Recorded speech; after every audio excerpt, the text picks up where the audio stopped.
It's time to elevate your finances. Introducing Ascend Checking, the new free checking account from P1FCU that pays you dividends. Earn 1.45% APY on balances up to $15,000. Plus, get online and mobile banking and mobile deposit with no minimum balance requirements. Level up your finances with Ascend Checking. To open your account, visit p1fcu.org/ascend. P1FCU, a Pacific Northwest original since 1938. Some days, I choose the most difficult trail. I test my limits. Taking the hard path isn't always easy, but I know it's the right way. When I get done with my ride and I look back at what I've just accomplished, I feel amazing. It takes courage and determination to do hard things. But you can do them. Quitting tobacco and vaping is possible. You decide when. We'll show you how. Learn more at projectfilter.org or call 1-800-QUIT-NOW. You can't make summer stand still, so make the most of every last second with a new Toyota at Toyota's National Sales Event. During Toyota's National Sales Event, discover our wide variety of fuel-efficient electrified vehicles. Toyota, let's go places. We're Valley-wide country store. For 100 years, we've been your #1 choice for food, fuel, farm supplies, and just about everything else you could need to get you through your day. We know you work until the job is done, and so do we. For gas on the go, or a little extra to help you get down the road, you can count on us. We are proud to employ your neighbors and to be a cornerstone of your community. We're Valley-wide. Yesterday, today, and tomorrow. We're here for you. Vaping sucks you in quick, and the more you vape, the harder it is to quit. Not to mention all the chemicals and health problems. That's why thousands of teens are joining My Life, My Quit. Visit mylifemyquit.com or text Start My Quit to 36072.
it's going to be fun.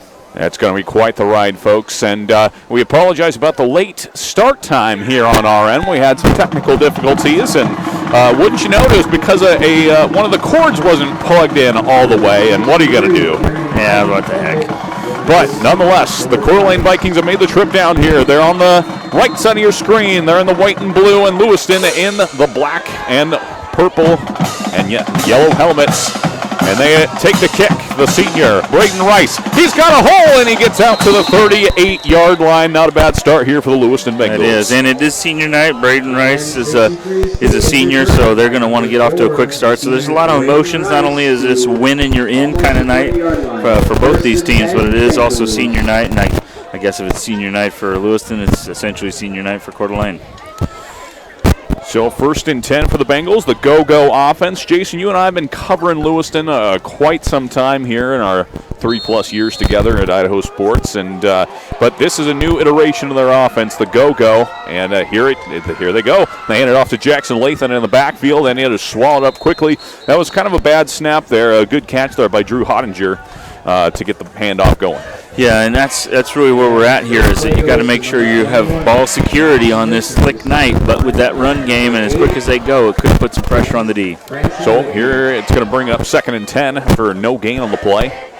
Hottinger takes the snap and once again goes to Lathan, who's being pursued in the backfield, and he's brought down. The tackle made there by number 7, Camden DeGraw. It's a nice job by DeGraw right there. His brother plays at U of I, one of my former student teachers, and definitely read that just perfect. You know, there's a lot of misdirection with Lewiston. We have a penalty on this play, a lot of misdirection, but DeGraw wasn't having any of it, and he just read it perfect. Well, it looks like that was a personal foul against Coeur d'Alene, so that's going to be a 15-yard penalty from the spot of the foul. Automatic first down for Lewiston, which, given how the first 2 plays on that opening drive had been going, they'll take it. Yeah, I'm sure Coach Pancari will take a first down now, however he can get it any night, but especially tonight. Now, Jason, it's been a while since we covered the Coeur d'Alene Vikings, but everybody knows about this program. This is easily one of the more powerful programs in the state of Idaho.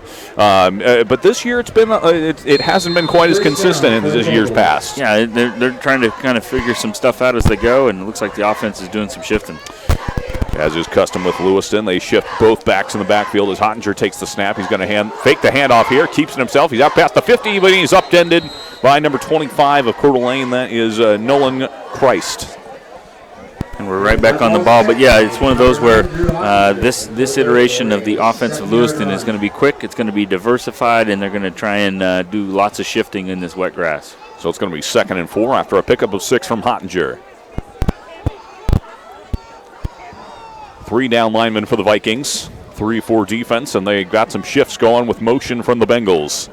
Hottinger takes the snap. He's going to hand it off to Lathan, who gets out of the backfield, and he's brought down, but it was a lot of side to side, and he was able to get back to maybe the line of scrimmage. Yeah, and we've seen Lewiston do that a number of times. They kind of probe to the left, probe to the right, try and blast you in the middle.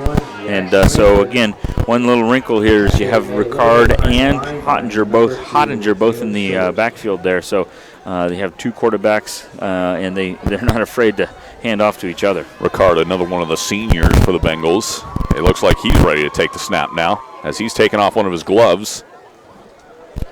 Again, 3 down linemen for the Vikings. And they take the snap. He keeps it himself, runs right up the middle, and he's got the first down and then some.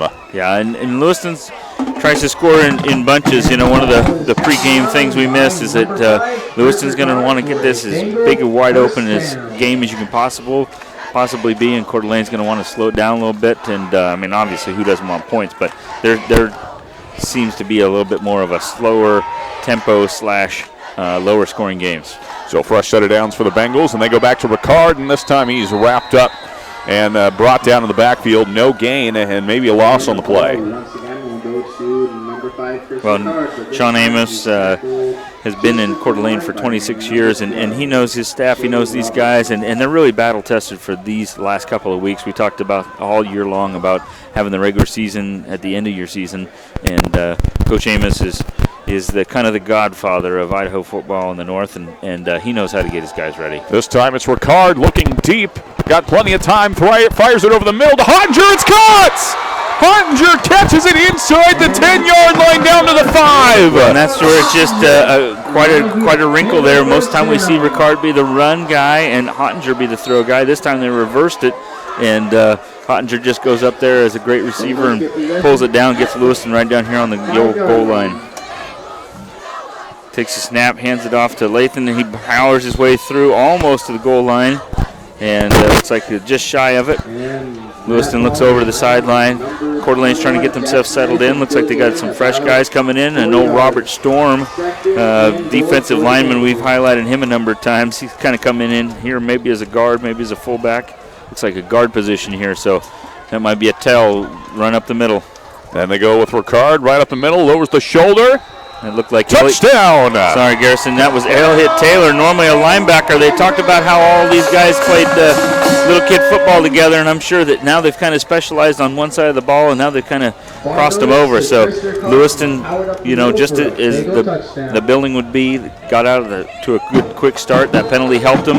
But one thing they've struggled this year with is these extra points as they start to toe up here, and looks like they're getting all set for this PAT the traditional way. And this is going to be number 49, Kyson Barden, set to kick, and the high snap. And Barden's just going to have to fall on it. And just as you were mentioning, Lewiston has struggled sometimes on the PATs. Yeah, and with these conditions, it's going to be a little bit of a struggle, but definitely heads up by that young man. You can't really return it for points in high school, but nonetheless, they got the points, they got the touchdown, and so now it's going to be Coeur d'Alene's turn to match. And they've kind of got off to some slow starts in their games, so I'm sure Coach Amos has got his guys rocking and rolling, probably saw some stuff on film that they like. Lewiston can be a little fast on offense, which will give you plenty of opportunities on your offensive possessions as well. And we'd like to thank one of the power boosters for tonight's game, Haddock & Associates, sponsor of the Coeur d'Alene Vikings and Coach Amos's squad. Now, Jason, as we mentioned, we haven't had a lot of chances to cover Coeur d'Alene in the past couple of years. We covered them maybe once in the last 3, but when we have covered them, they're just a very powerful program. And again, that's all props to Coach Sean Amos over there. Yes, and he keeps his guys on schedule. They know what to do. They're well practiced and well versed in their game. But Lewiston's hoping that this is their year. It's been a number of years since Coeur d'Alene has lost to Lewiston, and so it'll be interesting to see how this all shapes up. We saw some trickeration from Lewiston on some kickoffs last week when they needed it against Lake City.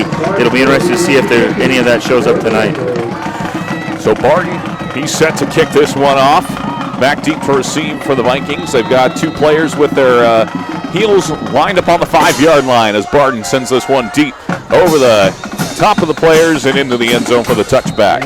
And that has been an excellent weapon for Lewiston, where they just toe it up, kick it in the end zone, and make those offenses go a long way to pay dirt. Yep, 80 yards of green in front of the Vikings. And as they make their way to the field, folks, this is kind of how things stand in the conference. It's currently Lewiston joined by Post Falls on top of the conference right now. So a lot riding on this one for Lewiston if they want to maintain their position. Yeah, and according to the Idaho Sports Bubble Watch, this is a win-or-you're-in kind of game for both these teams. So 1st and 10, ball from the 20-yard line for the Vikings as they start their first drive. They go right up the middle with the handoff and right into the teeth of that front 7 from Lewiston, and it's a short game. Yeah, and there's Robert Storm, 0 and 99 Avila, who are right there in the middle of that action. So for the Vikings, as we take a look at the offense here, they're led by the quarterback. That's looks like number 9. Yep. That is Jamison Kazar at quarterback. He's in the pistol. He's got 3 wide receivers in the set here. 1 back in the backfield. For Lewiston, they've got 4 down linemen and then 3 backers over the top of them. 7 minutes, 37 seconds to go here in quarter number 1 as Kazar takes the snap, and they hand it off out of the backfield. And not a lot of ground given, or gained there, rather. And it's ground given as Cruz Wheeler tried to make something happen, but excellent pursuit from that front 7. Yeah, and both these teams are super speedy. We saw Lewiston do something similar to that. This time Wheeler tries to kind of outflank him, but he just ran out of sideline and got a minimum gain right there, but definitely not what he was looking for. So that's going to be a loss on the play. It's going to be 3rd and 8, ball from the 22. 7 minutes to go here. It's a rainy night in Lewiston, but thankfully the wind has stayed at bay. Coeur takes the snap, and he's going to go right back to Wheeler, but Wheeler's brought down almost immediately, and that's going to bring up 4th and 10 after a loss of 2. Yeah, there's no panic, though, in Coeur d'Alene. They're going to be patient. They're going to be playing the marathon game. One of the keys here for Lewiston is to keep building on that lead if you can, and don't chase ghosts. They're just well dialed in on what's going on tonight. They've had some problems with Coeur d'Alene in the past, but right now you're just playing this team, and you want to be successful. It looks like we're going to see our first punt here from Coeur d'Alene with 6:22 left on the clock. And the punter's got his heels on the 5-yard line for this one. Back deep to receive is Jared Jelinek, the ever-shifty Lewiston Bengal. This one is kind of a side spinner. As Jelinek, he's going to try to make a play on this, takes it at the 35-yard line, and he's brought down by a host of Vikings who put an end to that return quickly. Yeah, a whole ship full of them showed up at the same time. You know, that's kind of one of those punts where it not only doesn't go necessarily as far as you'd like, but it gets pretty wet by rolling around on the ground like that, and there wasn't much you could do with it. Ball security is going to be key. Coeur d'Alene has had a turnover in nearly every game this year, and so it's going to be key for them to be ripping on that pigskin. This is potentially Coeur d'Alene's biggest test here, going up against the Lewiston Bengals offense. That is one of the best in the conference. 1st and 10 for the Bengals. They've got motion for 2 backs in the backfield, 2 wide receivers in the set, and 1 tight end. And they're going to give it to the tight end, James White, the Vandal commit, who busts into the open field, and he's got a first down out past the 50. Yeah, that shows the multidimensional of all these guys. We saw quarterbacks kind of change who they were. This time we get the tight end as a running back. And again, it's going to be one of those nights where it's senior night. We saw Elliott Taylor on the first touchdown. Guys are going to want to be putting a statement on this game tonight. 5:45 and counting as Lewiston's got another 1st and 10 here after the run from White. Hottinger keeps it himself and just gets what he can, but it is a solid game, pickup of about 4. Yeah, it is. But, you know, it's interesting to see Coeur d'Alene only commits about 3 guys up there. They're both doing a lot of swimming, doing a lot of ripping. DeGraw and the boys up there just kind of ripping and trying to do as much as they can and a lot of flow. So it'll be interesting to see if they commit some more to that or they're really starting to dial in Lewiston's run game. 2nd and 5, ball on the 45-yard line. Just over 5 minutes to go in the game. This tempo has seemingly been slower for Lewiston. A bad snap there, and Hottinger's got to just fall on it and hit the turf, and there is a flag in the backfield. Yeah, and it's one of those where this late in the year, some of that is kind of predictable. You saw the defensive line starting to shift with the shift in the backfield, but it looks like the shift got him with the penalty. So illegal shift there, and that's going to be a 5-yard penalty, so they're right back to the original line of scrimmage, but at this point I'm sure they're just happy to have the ball. Yeah.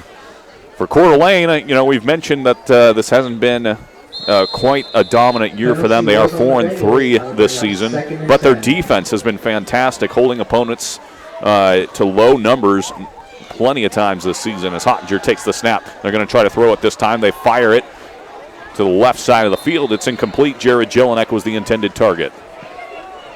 Well, and you mentioned it, Coeur d'Alene has really scheduled heavy. They have a number of teams that they've played this year that are highly ranked in the max preps, all of that ranking stuff as far as that. So it's one of those where they try to challenge themselves as far as their record was all year long. 3rd and 10, ball from the 50. Hottinger takes the snap. He's rolling to his right side, looking downfield. And he gets rid of it finally. And intended target was Chris Ricard, but he was also surrounded by 3 Vikings.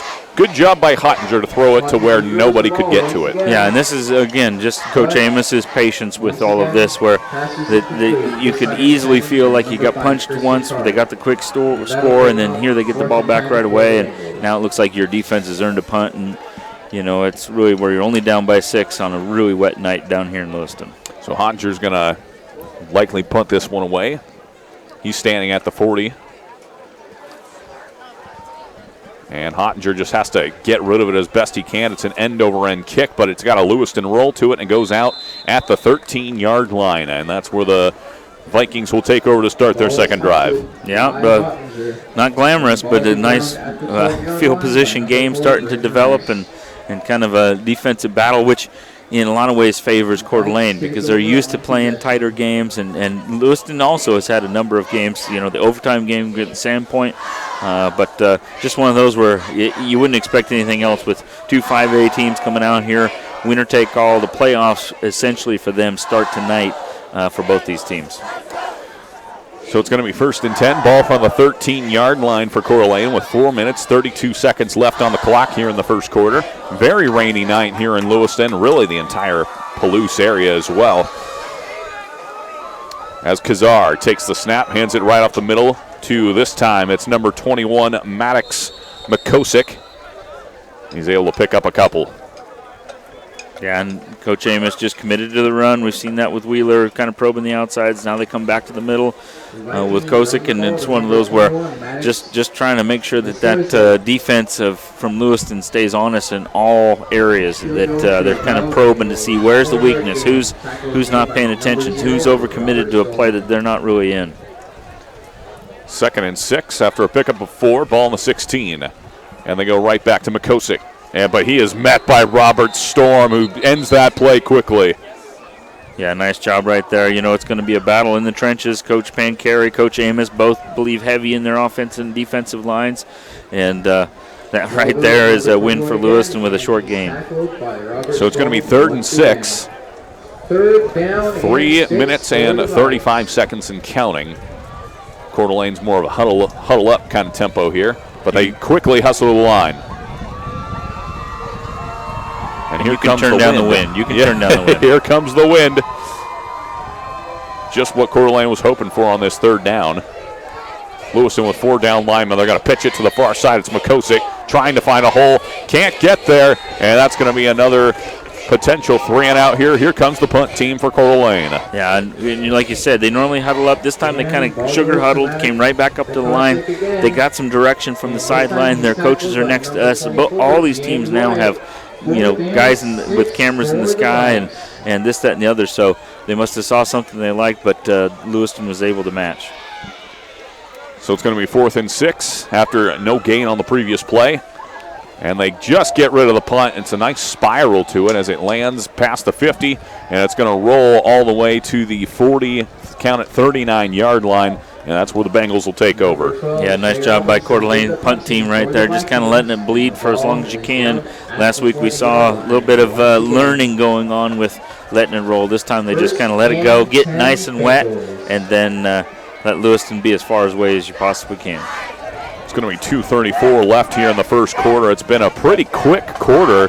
We're used to seeing a lot of points on the board in Lewiston games before the first quarter is over, but not tonight. This is kind of unique circumstances and also a good defense. Hottinger takes the snap. He's going to hand it off to Lathan, who tries to find a hole. Bounces off a tackle, and he's out past the 50. That's going to be likely a 1st down. Yeah, and that's that patience we were talking about with Wheeler from Coeur d'Alene. This time Lathan just kind of lets it develop, kind of stays close to his blockers, and just kind of rides them all the way to that 1st down, like you said. As again, we're just over 2 minutes left in the first quarter. Man, it feels like we just got started. That's right. And Rylan Gomez goes in motion, and they go right back to Lathan, who bounces away from one tackler, but he's swarmed quickly and brought down by a pair of Vikings. Very short gain on play. Yeah, and you just mentioned that quick response by the defense. You sting them for a 1st down. You come back to something similar. They've pretty well got that dialed in, so you have to go to something else. We have a card come in. Again, we're going to have that 2-quarterback system, both of them behind the center. Who knows who's going to get the ball?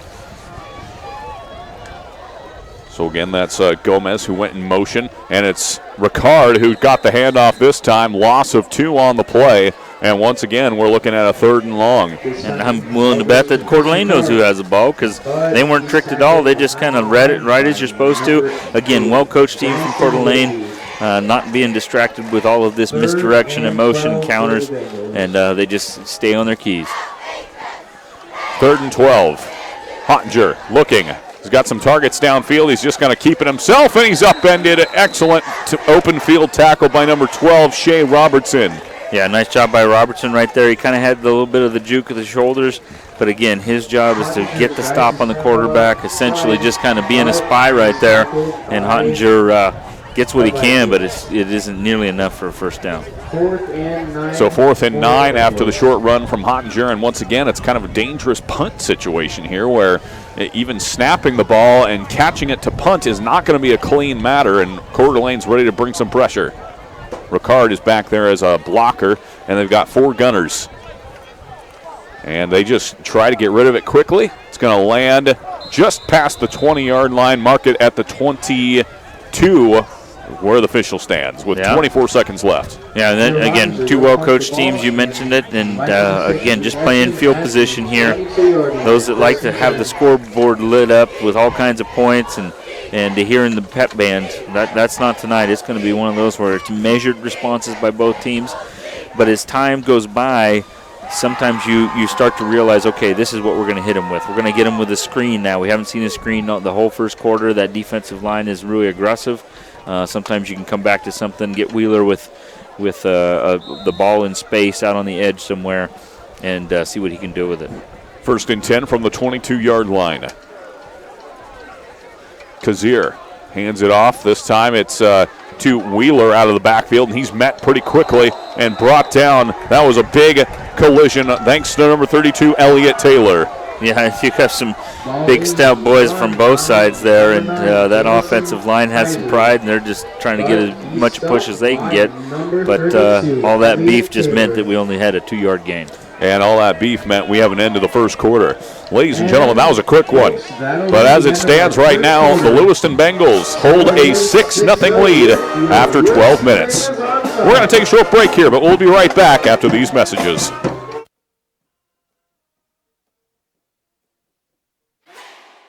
It's time to elevate your finances. Introducing Ascend Checking, the new free checking account from P1FCU that pays you dividends. Earn 1.45% APY on balances up to $15,000. Plus, get online and mobile banking and mobile deposit with no minimum balance requirements. Level up your finances with Ascend Checking.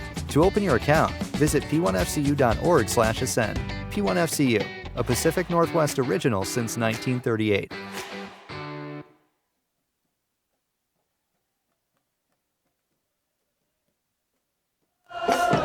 Welcome back, ladies and gentlemen, to Lewiston, Idaho, home of the Bengals. And the Bengals have a 6-0 lead after 1 quarter of action as they play the Coeur d'Alene Vikings. Now, because Jason and I were coming a little late to the party due to technical difficulties, we didn't get a chance to talk about some players to keep an eye on. Now, Jason, why don't we start with the home team? We know them best. Well, I would say that Hottinger, Ricard, we already saw them at quarterback side. On the defensive side, you have Taylor, linebacker, and Storm at defensive line, as well as a host of Bengals, Jared Jelinek and the boys back here in the cover area. So it looks like Coeur d'Alene might be throwing the ball here early this quarter. 1st and 10, second and 8, ball on the 24-yard line, and that is an incomplete pass. Again, the conditions just not conducive to catching the ball. As a former receiver, I get it. The intended target was Jesse Brown. Yeah, but you kind of want to, if you're going to do some of this, you want to do it earlier in the game. The hands are warmer, and guys seem to be a little more focused, and hopefully that ball gets a little tackier. On the offensive side, obviously for Coeur d'Alene, it's going to be Wheeler and Kazar, who are going to be the mainstays, as well as a couple of receivers that we have down here on the bottom side. Kazar in the gun. He's got Wheeler next to him in the backfield. He goes to Wheeler. Out of the backfield, he's got some blockers in front. Hurdles a defender, but he's brought down from behind. That was Elliott Taylor with the pursuit. English. Yeah. Well, there was a lot to do about nothing. I guess it still turns out to be 4th down, but definitely one of those where they're getting a chance to get Wheeler in some space, and that was a pretty good game, but they were pushed back so far that it didn't really yield much as far as first down.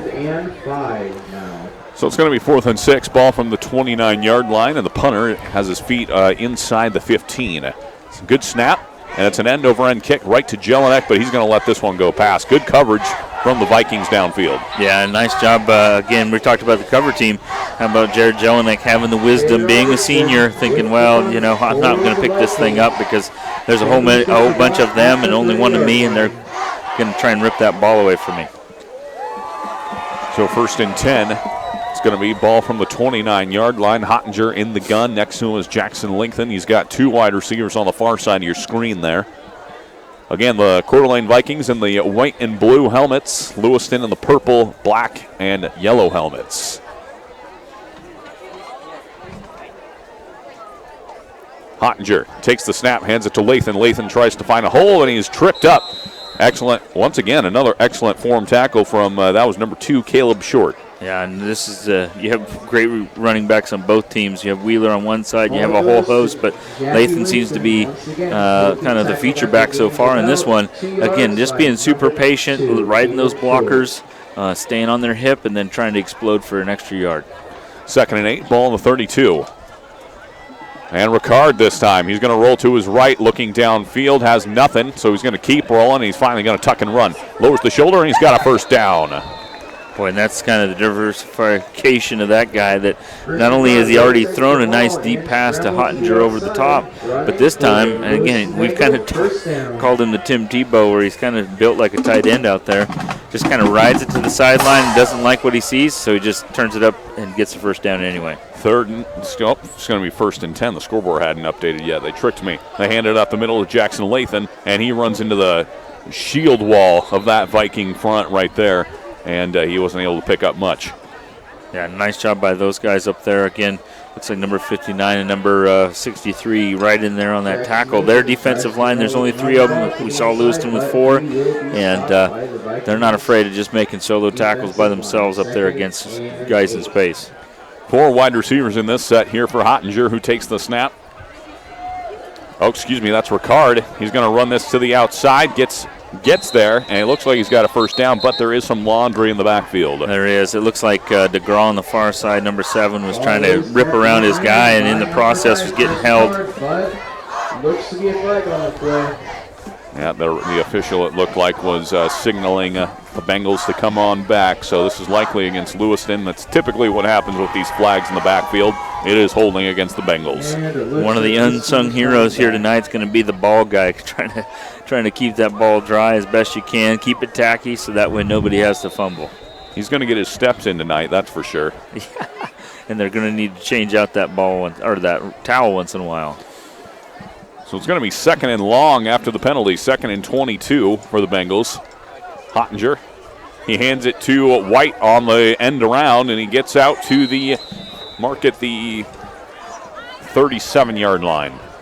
Pickup of 7. Yeah, got a chunk of it back, but looked like Coeur d'Alene was ready on that one, just ready to kind of corral him, making sure he doesn't get out too far outside down the sideline, and doing a nice job showing that experience again, staying in leverage, making sure you keep your keys. So a 3rd and 14, and not easy conditions to get a 14-yard gain tonight, at least through the air. We'll see what the Bengals got here. Hottinger, a low snap, hands it off to Lathan, who's rolling to the right side. He's got an open target downfield. That's Braden Rice. He caught it! Rice! He's still going. He's at the 30, 25, 20, 15, 10, 5. Touchdown, Bengals! What a block downfield from Jared Jelinek. Yeah, he kind of did the old tricky back block where he just kind of threw his back in front of the tackler, so he kind of just shielded the man off. Rice doing a nice job right there on that little bit of a pitch pass where you kind of get Lathan out there, and then all of a sudden he goes to the sideline like we've seen him a number of times, and he throws it over top. Rice catches the ball, turns it into almost a kick return where he just kind of bent it back, gave a couple yards, got around the outside, and turned on the speed, and with that extra block, touchdown for Lewiston. What a play. Braden Rice, the long score, and here's Kyson Barton trying to add the point after in tough conditions. It's good.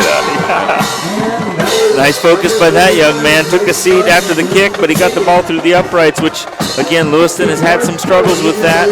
And, again, nice job by Lewiston, just kind of scratching where it was, trying to probe to the outsides, get him baited into a pitch pass, and what do you know, you're up by 13. A 63-yard touchdown connection to Braden Rice. Sees the Bengals up 13-0. What a play call, by the way. Let's just talk about that play for a second. They run it, what looks to be just a regular sweep for Jackson Lathan, who then looks deep downfield, And there's Braden Rice all by himself. Yeah, and we've seen both teams do that play, right?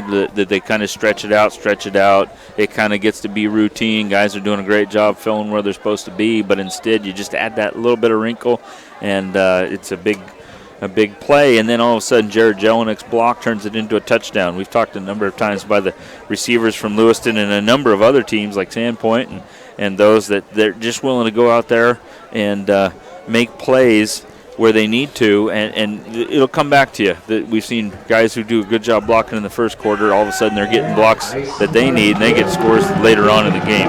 That's what makes football such a chess match. You know, you're doing all these little sweet plays that eventually turn into a counter, and that's what we saw just there as Kyson Barton sends this one deep and high into the night sky, into the end zone for yet another touchback. Well, and we talked about Coach Amos having the wherewithal to just kind of probe around, see what's open, and then take advantage of it. That's a great job by Pancary's crew, setting some things up in the first quarter. Now that we're in the second quarter, yep, you got the sweeps stopped. Do you remember to cover the guys that are, downfield, which get to be kind of a habit? And so, obviously, that time they were able to get where they needed to be, and the pressure is now on Coeur d'Alene. You got to match because Lewiston's going to stay pedal to the metal on this offense. 1st and 10, ball on the 20-yard line after the touchback. As the quarterback, Coeur, takes the snap, hands it off up the middle, and right into the teeth of that Lewiston defense, but they push the pile, and that's going to be a solid pickup. Yeah, and that's the offensive line from Coeur d'Alene now, just taking what was a routine 1-yard gain and turn it into a nice chunk of yards right off the bat. So that's getting ahead of schedule for them as well. 2nd and 5 after a 5-yard run there. And it is just really wet conditions as I see Jason trying to wring the water out of the papers in front of him. And now the wind's picking up a little bit here, and that's probably going to have an effect tonight. And there's a fumble in the backfield. It looks like Lewiston got it. They do. The recovery made by number 22, Colby Weeks, the senior on senior night. Yeah, that was a little bit of you threw a trick play. Now we're going to do a trick play, a little bit of a double reverse or a kind of a reverse to a kind of a sweep look. But the handoff, on dry conditions, that probably goes exactly where it's supposed to go. But instead, you get a fumble out of that, and now Lewiston's in great field position here in the middle of the second quarter. So 1st and 10 for the Bengals. Ball is on the 20-yard line. Red zone opportunity number 2. As Hottinger takes the snap, hands it off to White, who's on an end around, and he gets out past the 25-yard line. So a pickup of 6 on the play. Yeah, and again, here comes some guys out here blocking. Lawrence is out here blocking. It looks like we got a flag from where that play started. I'm not sure. A couple of the Lewiston guys are pointing to Coeur d'Alene. A couple of Coeur d'Alene guys are pointing to Lewiston. And it is against the Vikings. Unsportsmanlike conduct is the call. And that's going to be a big gain there for the Bengals as they're going to be marching inside the 10-yard line.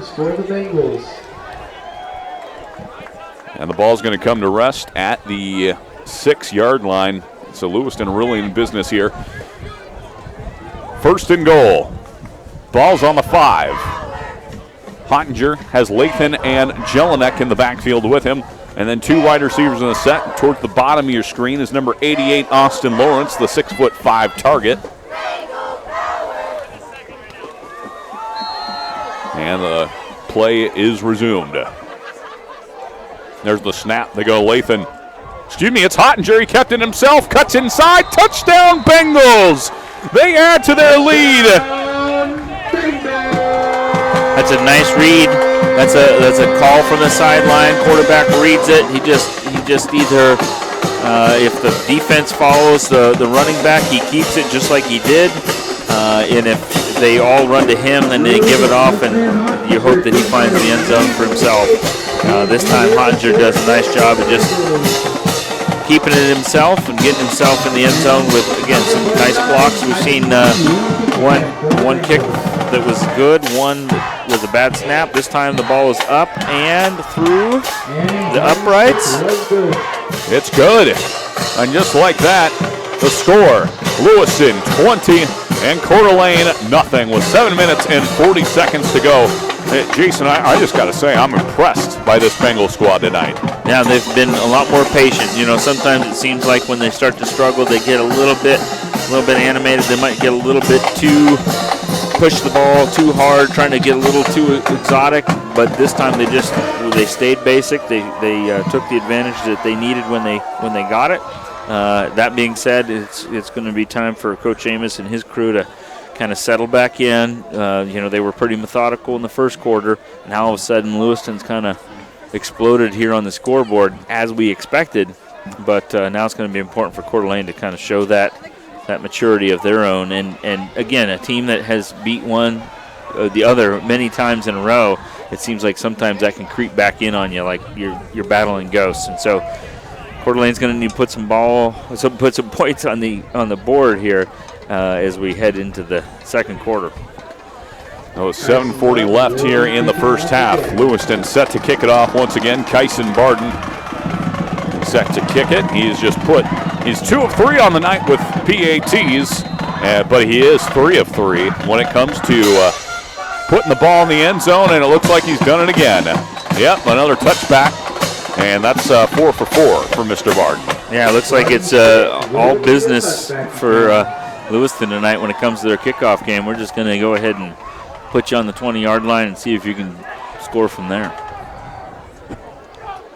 So it's going to be 1st and 10, ball from the 20, because that's where you have to start out against Lewiston, apparently. You get no say in the matter. If you kick it in the end zone in high school football, you don't get the chance to run it back out. So it does put all those great return guys from Coeur d'Alene at a disadvantage, because you just can catch it if you want, but you can't do anything with it. Kazari's going to hand this one up the middle once again. Coeur d'Alene sticking to the run game as they try to soften this Lewiston defense, and they're able to pick up a couple on the play. This time it wasn't nearly as effective as we saw the last little blast up the middle, but they did pick up a few. Again, that seems to be kind of their MO. They just want to make sure that they blast that middle, keep that middle honest, and if you're not, then they're going to get you stung right up the old gut. Ball's on the 25-yard line. Coeur d'Alene comes to the line here in the pistol. 2 wide receivers to the near side of the field, 1 tight end. And that's a high snap. Kazar's able to sky and grab it. He has to cut up field and try to get what he can, and he's able to pick up a couple on the play. That may make it 3rd and 4 here shortly. Yeah, Kazar's kind of a hidden stat in there is how many times he's had to jump up to try and grab it or reach out to try and grab it, and that really throws off the play. And it looked like he got a nice gain out of a play that looked like it might have been blown up right off this bat. So 3rd and 4, ball from the 26. Coeur d'Alene getting the play from Coach Amos on the sideline. Man-to-man coverage for the Bengals on the outside. 4 down linemen, 2 backers over the top. And once again, it's a high snap, but they're able to corral it and run it right up the middle. And we'll see where they spot this. But it looks like it's going to be... I think it's going to be close. There was like some 3rd and 4th effort going on there. It looks like the white hat came in and gave it to him. That's a first down for the Vikings. That's the huge effort right there by the running back. You know, we highlighted the Lewiston running backs. This time again, they've just been blasting it right between the tackles, trying to get those yards, keeping the defensive linebackers honest. You know, now maybe they've softened up for a big play. Well, now it looks like you're going to come out with a 4th and short. 4th and short, and Kazar leaps over the line to gain, and he's got it. So excuse us, ladies and gentlemen. That was a 4th down play, and Coeur d'Alene got it. Now it's a first down. Well, Kazar showed that maturity there. He just like, okay, you called the first down. Here it is. I'll go get it for us. So 1st and 10, ball from the 36. 5.5 to go here as we are just sprinting through these quarters because, well, really, you can really only run it in these conditions consistently. It does look like the rain has slowed down a little bit here. It's more of a mist now. A light breeze is coming in as well, which just makes the conditions even more cheery. Fall is officially upon us. Kazir in the gun, takes the snap, fakes the handoff, looking downfield. It's a slant route. It's incomplete. His intended target was number 12, Shea Robertson. Yeah, and it looked like a little bit of a wet ball. That was a good snap, good protection right there. Looked like he knew where he wanted to go with it, but the ball just wasn't having it. So 2nd and 10 now. Sorry for those of you at home. I'm going to try and clean up the action a little bit. That just shows what we're dealing with here, folks. Surely you understand. 2nd and 10, 4:52 to go in the quarter, in the first half, rather. Lewiston showing 4 down linemen, and they're going to bring everybody. And they get out to the outside, and that was a very good pickup there for the Vikings. That was Robertson on the carry. Well, and one thing that's starting to happen is that offensive line from Coeur d'Alene is really starting to push that defensive line. They were way past the sticks. Now, that being said, the flow of the linebackers kind of sucked in right behind them, but that offensive line from Coeur d'Alene is really starting to get some momentum going. So 3rd and 3, ball on the 44-yard line. Coeur in the pistol. 4 wide receivers in the set here. And it looks like they're getting some signals from the sideline, and the receivers adjust accordingly. Man-to-man coverage on the outside. Coeur is going to throw a route to the far side of the field, and they're going to mark him down. The receiver had to go down to a knee to make the catch, and, well, that's not allowed. Yeah, well, nice concentration, but unfortunately it looks like he lost D-Hard. Again, one of those where if it was a nice dry afternoon in the early part of September, probably not a big deal, but instead, looks like he lost a couple of yards and they sent out the punt team. So it's going to be 4th and 4, and the punt team has made their way onto the field. Jared Jelinek back deep to receive. He really has only been able to touch the ball once from the punt side of things, as it's been good coverage from Coeur d'Alene, and it looked like they were trying to run a fake, and that did not go the way the coaching staff had it designed, I'm sure, as the ball was snapped right back into a Coeur d'Alene player, and it was a fumble recovered by the Vikings, but Lewiston gets great field position. Yeah, I'm not quite sure if there was a little bit of the play design might have worked, because we kind of got a little bit methodical about it was a punt and here's the situation, but it looked like it went to the up back just a little bit early, and he wasn't quite as ready for it. Maybe his hands weren't ready, and definitely went on the ground, and from there the play was going to die. So 1st and 10, Pottinger hands it to that's Ricard up the middle. He's still going. It looks like he's got a 1st down, and there is a flag coming in late. And this time, ball goes to Chris Ricard again. Not sure how it's going to end, but I will say this. Ricard just kind of, you only get so many touches as a backup quarterback and running back sometime, and he makes the most of it there as he's dragging a guy, hanging onto one ankle, and trying to pick up what he could. And again, that blocking, that interchangeable blocking from Lewiston is really some hidden yards in there for them to pick up, as looks like the penalty is going to be against Coeur d'Alene, and another big chunk of yards for Lewiston. So that is a personal foul against Coeur d'Alene after the play, and that's in a 15-yard penalty. And suddenly the Bengals are back in the red zone.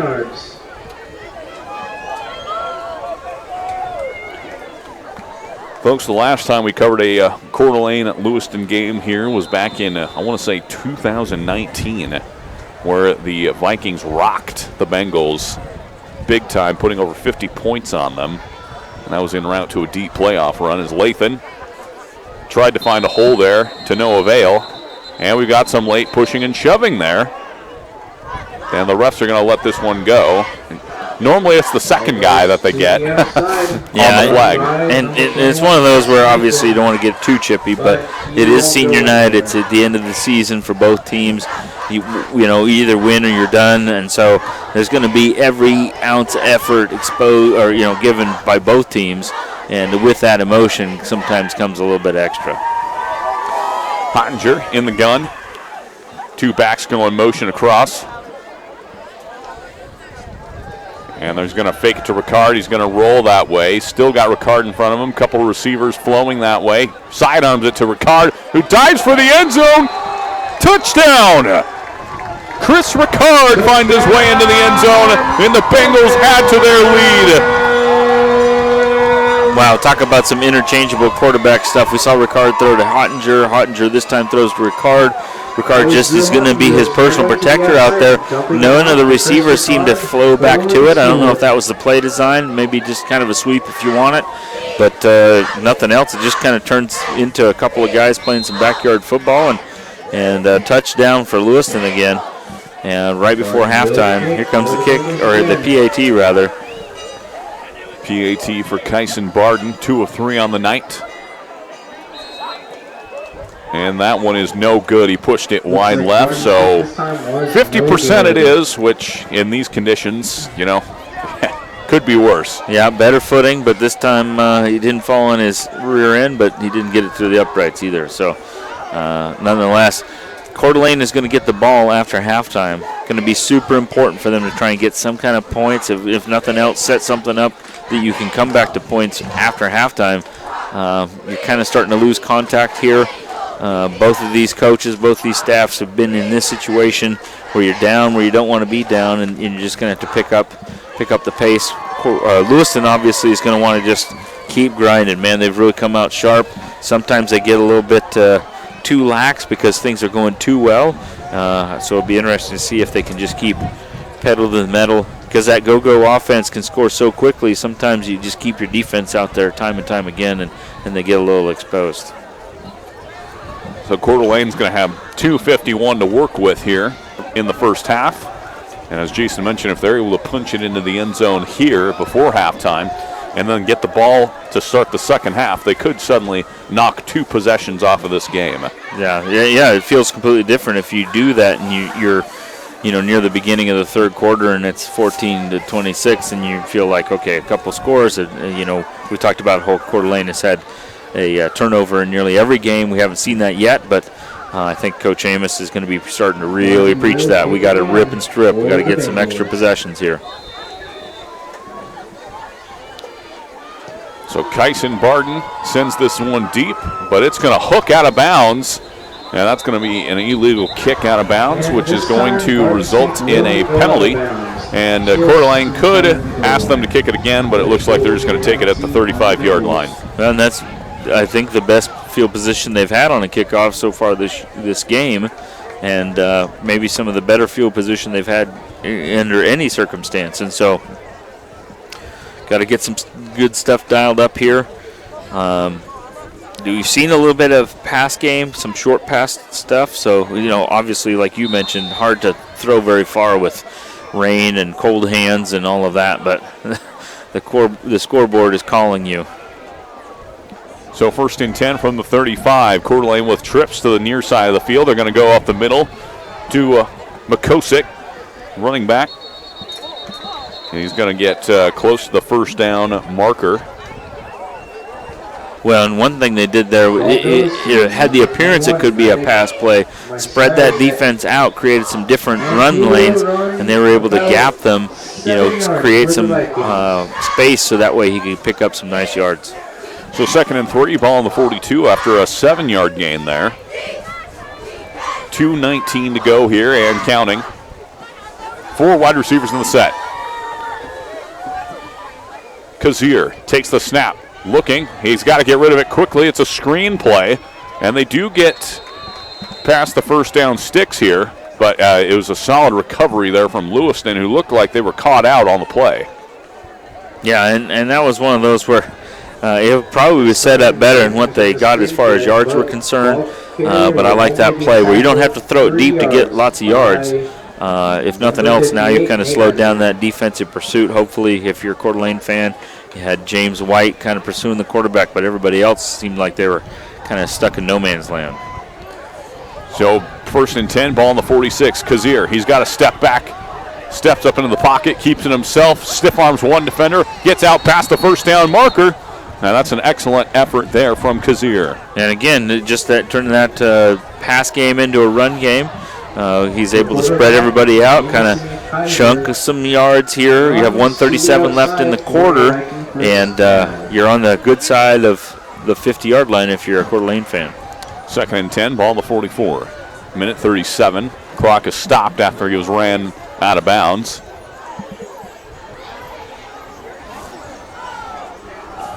folks, just a reminder, if you want to check out any other action on IdahoSports.com, we've got the Friday Night Flash. Again, IdahoSports.com. Or you can stick it here with us, as Lewiston thus far is having a fun time. As this one is a nice pass play, complete over the middle. And that was number 10, Cooper Erickson, who went up and made the tough catch. Again, in these rainy conditions, that's impressive. Yeah, it is, and it's almost like Coach Amos is saying, rainy conditions, come on, guys, we're going to run our offense no matter what the conditions are, and his kids have responded. They started at the 35. They now have it on the other side of the 50. It looks like about the 20, 28-yard line, and so they're way in business here with the 126 left. Everything you have in your playbook is open, and you really have Lewiston on their heels. So 1:26 to go. Again, big opportunity here for the Vikings to get their way back into the game if they score here. And then first possession of the second half. And the official, the White Hat, is giving us the updated time with the scoreboard operator. And it's 1:30, so 1:30 left in the first half. Ball from the 28-yard line. But, folks, just a reminder as well, we've got updated galleries on IdahoSports.com. We got an army of photographers all over the state of Idaho from north to south, and you can check that out on IdahoSports.com. You can even download those galleries from respective games that you're looking for. And, hey, make those memories last a lifetime. You can download the individual game file, by the way, for just $9.99.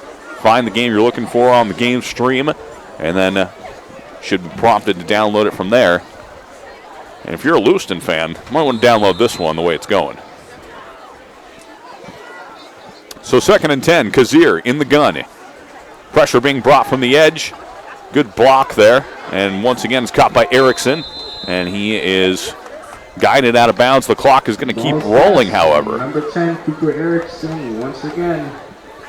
This time, and with that, that would be in, looks like you may have stopped it for just a smidge. I thought that we were getting the clock running symbol as well, but nonetheless, Lewiston playing that bend don't break situation where they're giving up the yards but trying to keep them in bounds as best they can, and hopefully you just run out of time and you're not in the end zone yet. 3rd and 2, Coeur back to pass. He's got a deep drop. It's a screen play, and it's incomplete.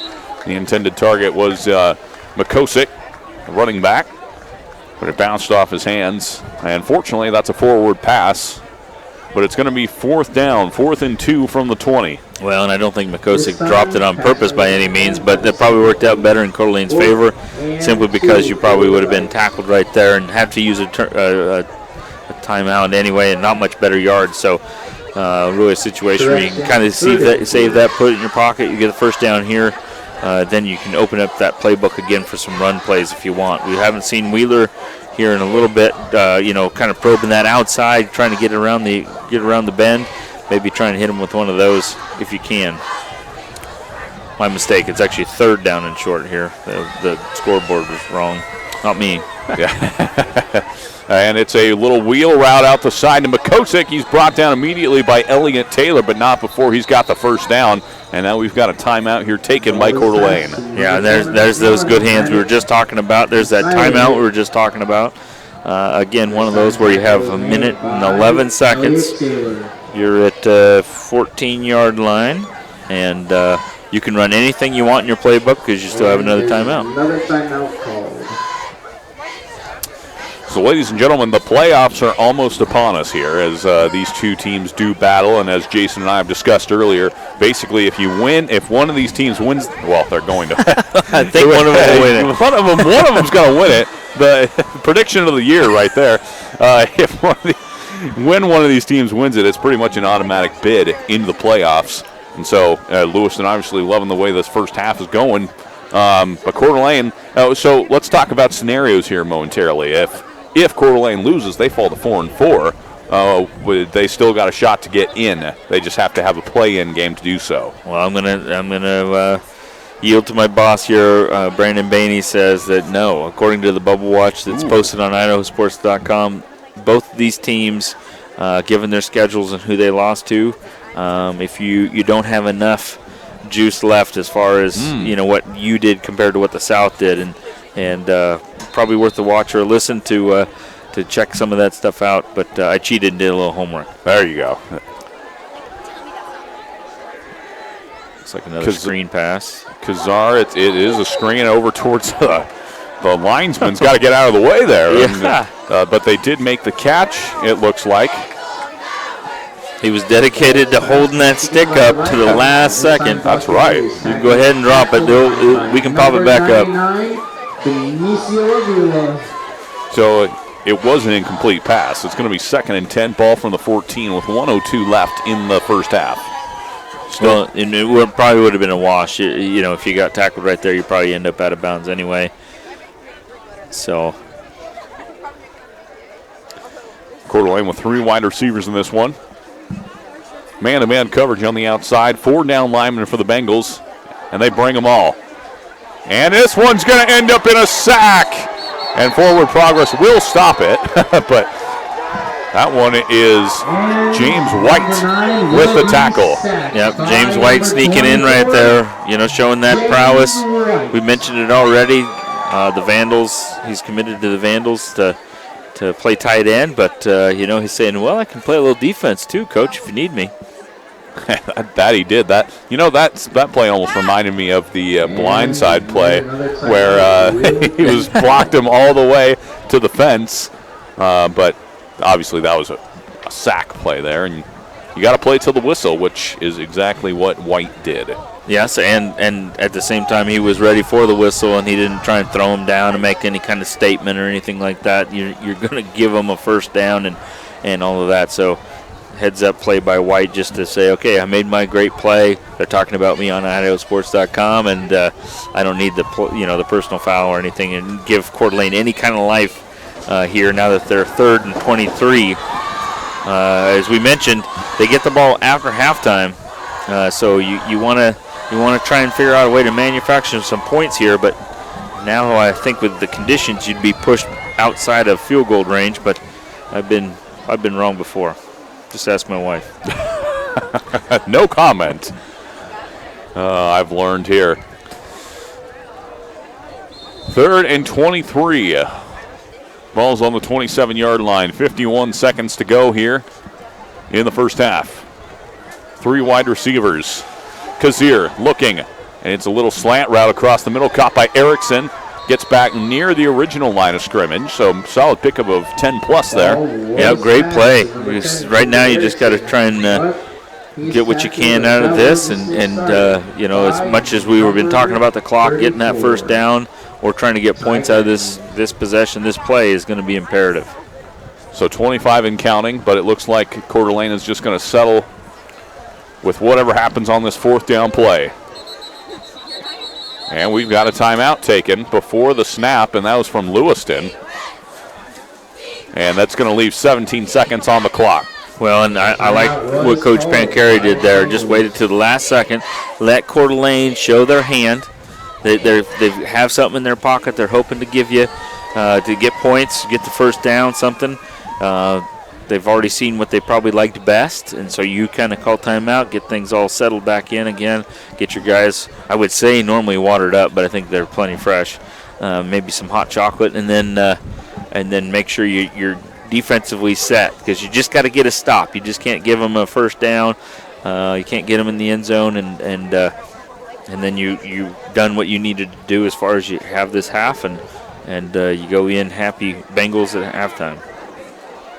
On the other side, Coach Amos, you know, he's been at it a long time, and I'm not saying he's an old man, but 26 years, that's a lot of experience, a lot of being in these spots with lots of great young men, and I'm sure he's got a couple of tricks in his pocket. We've seen Lewiston with a little bit of a pitch pass, so it'll be interesting to see if he tries to play it straight, or maybe there's a little bit of a reverse / screen play or something that he has saved up for just this moment. You can't use it on Saturday if things don't go well tonight. So here we go, 17 seconds, 4th and 11, ball from the 15. Makosik, motion to the far side. Coeur looking, he's got to step up into the pocket, and he's being brought down from behind. Lewiston makes the stand on 4th down, and who else but James White Yeah, it looked like a whole host of seniors right there. Avila, Storm, those guys were all out there making that big play. Now Lewiston's offense is just going to come out here. I'm guessing it's probably going to be either a quick little run play or maybe a knee. Just get to halftime now and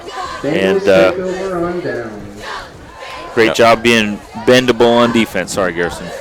Yep, 12 seconds left. And unless they want to go for an 85-yard play. Well, they've scored in 12 seconds. I just don't know if this is the time to kind of give that a shot. That.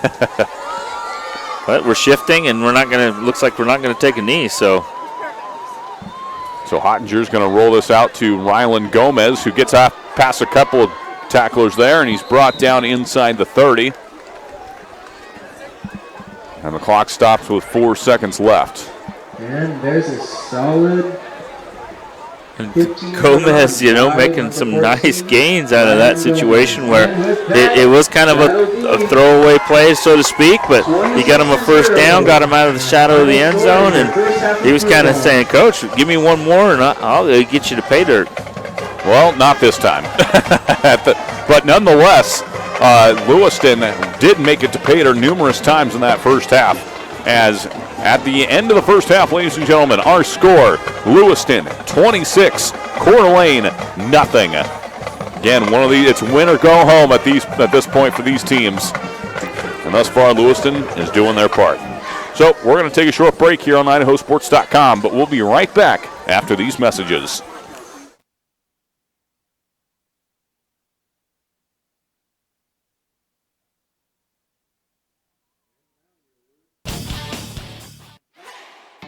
It's time to elevate your finances. Introducing Ascend Checking, the new free checking account from P1FCU that pays you dividends. Earn 1.45% APY on balances up to $15,000. Plus, get online and mobile banking and mobile deposit with no minimum balance requirements. Level up your finances with Ascend Checking. To open your account, visit p1fcu.org/ascend. P1FCU, a Pacific Northwest original since 1938. Some days, I choose the most difficult trail. I test my limits. Taking the hard path isn't always easy, but I know it's the right way. When I get done with my ride and I look back at what I've just accomplished, I feel amazing. It takes courage and determination to do hard things. But you can do them. Quitting tobacco and vaping is possible. You decide when. We'll show you how. Learn more at projectfilter.org or call 1-800-QUIT-NOW. You can't make summer stand still, so make the most of every last second with a new Toyota at Toyota's National Sales Event. During Toyota's National Sales Event, discover our wide variety of fuel-efficient electrified vehicles. Toyota, let's go places. We're a valley-wide country store. For 100 years, we've been your #1 choice for food, fuel, farm supplies, and just about everything else you could need to get you through your day. We know you work until the job is done, and so do we. For gas on the go, or a little extra to help you get down the road, you can count on us. We are proud to employ your neighbors and to be a cornerstone of your community. We're valley-wide. Yesterday, today, and tomorrow, we're here for you. Vaping sucks you in quick, and the more you vape, the harder it is to quit. Not to mention all the chemicals and health problems. That's why thousands of teens are joining My Life, My Quit. Visit mylifemyquit.com or text Start My Quit to 36072.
Texas didn't look great last week. No. Barely beat Iowa State. That was such a boring game. Yeah. You know what was not a boring game? Tennessee versus Alabama. God. What an amazing game. Yeah. Yeah. To think if you'd have fiddled around for another week, you could have been there. No, we should have had our conference at Neyland Stadium. That is poor planning. Hey, don't look at me. I just could have handled had the that vendors.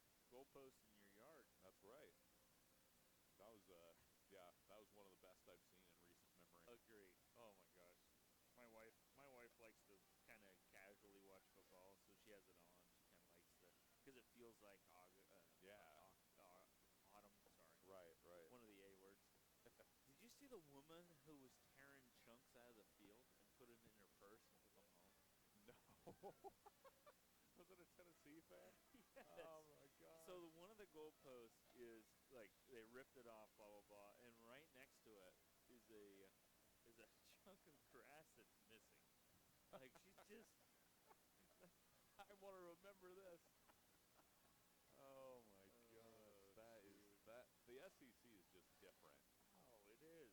Yeah. It is. Like up here, if you lose, it's like, oh, that sucks, but whatever. Oh yeah. Whereas down there, it's literally it's a religion. For sure. Well, and you think about the when the Cougs beat the Huskies at Apple Cup or whatever at home. Everybody runs the field, which they should, but it's just more just a party. There was like 50,000 people in that field at freaking Tennessee.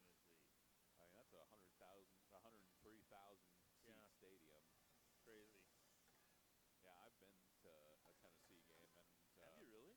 Yes, that was back when we lived in North Carolina. We were playing in Tennessee for high school, so we just thought, well, there's a game the same day. Yeah. Let's play our game and then go there. It was the most boring game. Oh, really? This is when they were bad. Yeah. They lost to South Carolina like 14-3. Oh. And the nobody in the stadium was having a good time. Yeah. So it was pretty abysmal. I think that was back with Marcus Lattimore and Connor, I think, was their quarterback, the bald white guy. Yeah. But yeah, and Steve Spurrier was there. And okay. I think they had Dooley was the guy with the funny orange khakis. Okay, yeah. I talked to a Tennessee fan. I said, oh, yeah, he's weird. And he didn't last long. No. Which seems weird that they can't keep anybody. Except maybe this guy. What's that? Except maybe this guy. Yeah, I know. Josh Heupel, come on. I could get behind that. Except for it's orange. Yeah, I hate that color. But it's not Texas Tech. Yeah, those for you. And then Gundy was always grumpy, and you had Patterson, who was... Nebraska was still there, and they were solid a lot of the time. Seems like one benefit of the Big 12 is that they do play offense. Right. They may not play defense, but they do play offense. Versus a SEC game might be 10-3 or a Big 10. Oh my gosh. Iowa and those teams. Oh god, I can't stand. Don't get me wrong. I understand why Iowa plays the way they do. It's because they can't get the 5-star guys. Right. But so miserable. Yeah. But that's a team that just has an identity. We're going to get the big bruiser guys, right? And we're just going to be really hard to beat at our home, at least. Right. Like offensive line you. Yeah. Tight end you. And not trying to be anybody different. Nope. Which we're going to run it down your throat. Michigan kind of has that identity with Harbaugh. It's interesting. Which they're looking shifted. It seemed like they're for half a decade or whatever. Oh, you can't win the big games. You can't beat Ohio State. Last year, that's going to be a great game if they stay undefeated until the Ohio State game. Yeah, that's about the only time I watch Ohio State. I'm a Michigan State fan, sort of, but I liked it with was it Mark Bangino or no? Oh, D'Antoni. Yeah. D'Antonio something. Yeah. So when he was there, I really liked him. I liked what he was doing and all that. But I don't really know the new guy at all. But I just watch coaches really at this point in my life. Right. Well, they fired that guy for well, they didn't fire him. They kind of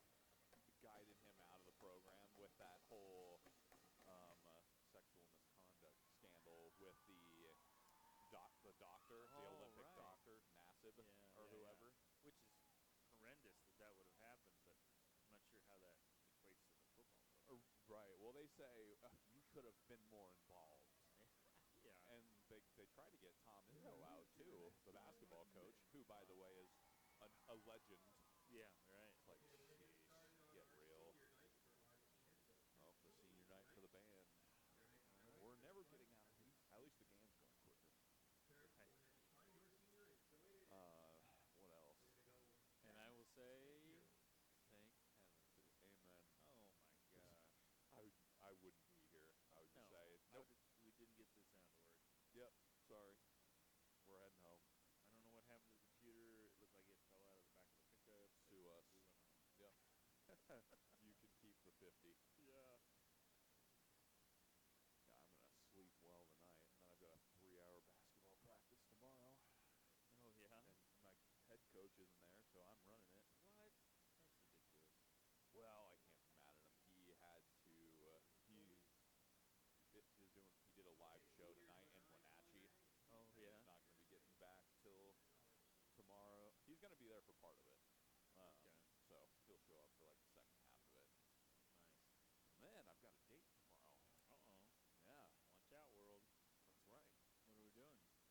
Just taking a gal out for coffee. Oh, okay. Nothing crazy. So no movie reviews that I might get from you? No. No, nothing there. Coffee review, maybe. There you go. Coffee. It was good. It was warm. A lot warmer than we are now. Yeah. Like that. I want to have that water, but I also know it's going to make me cold. Yeah, yeah.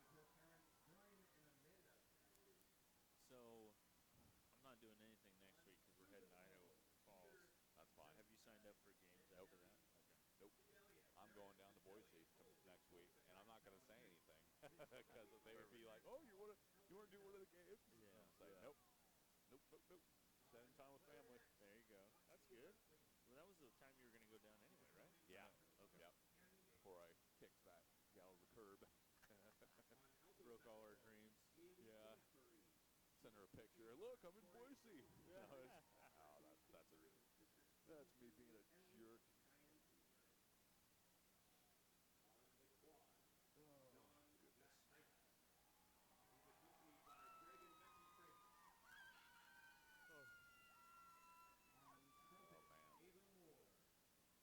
We don't have that. Second half. Man,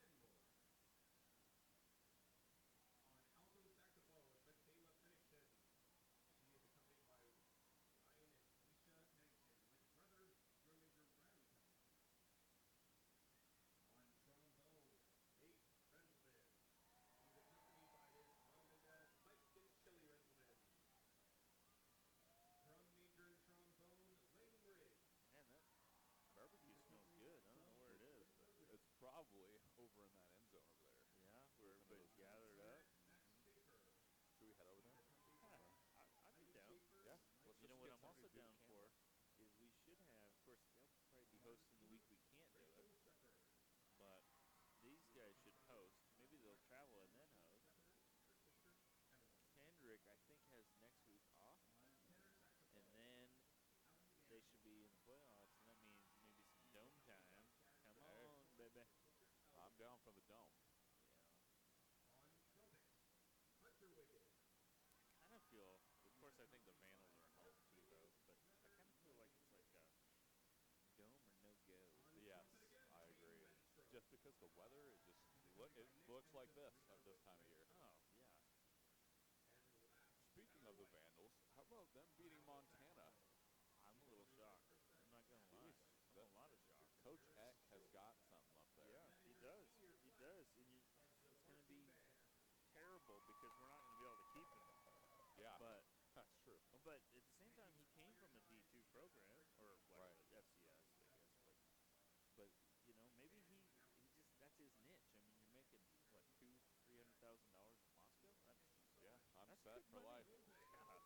I got the chance to talk to him. He was at Boosters, and he was just standing there, and he was this big guy in an Idaho polo. Yeah. Are you Coach Eck? He said, in the flesh. And I told him how big a fan I was of how he called numerous timeouts to try to ice the kickers for before halftime. Yeah. Eventually, the crowd starts booing him, and he turns around and starts waving them on, like, yeah, bring it, bring it. Yeah. He cracked up about it. That's awesome. So he seems like a guy you'd want to play for. Yes, yes. I think that's 3/4 of it, isn't it? Yeah. Freaking Paul Petrino's garbage. Well, I also hear that they have this thing called Man Wednesday, where he takes the guys out for dinner or has them over to his place for dinner, and they all of them, or like a grouping, I'm sure like they I'm sure they split it up, Yeah. but he has them over and they just talk about their lives and what's happening and just leadership and how to respond to certain scenarios, girl problems, you name it. Sure, yeah. It's just real bonding. So, yeah, all the players. And I've got guys who I go to church with who are on the team, and they just say, "Oh, I'd run through a wall for them." That's awesome. Yeah. When he doesn't seem too rah, I don't know if you remember Akey. Yes. That I do. that guy. I heard him speak a number of times, and that's how I felt. But I knew some guys that played for him at WSU. I knew some guys that played for him at U of I, and they're just like, yeah, it's kind of good a couple of times, but then it's like, relax. That's like Wednesday. Yeah. I remember this was back when Bill Doba was the coach at WSU. Oh yeah, that's big time right there. Yeah. Wasn't that the Rose Bowl? The Holiday Bowl. They took Holiday Bowl where they knocked Texas off. Yes, that's why I remembered so well. Well, he could not recruit, but for the years where he had Mike Price as players, he looked good. Yeah. In any case,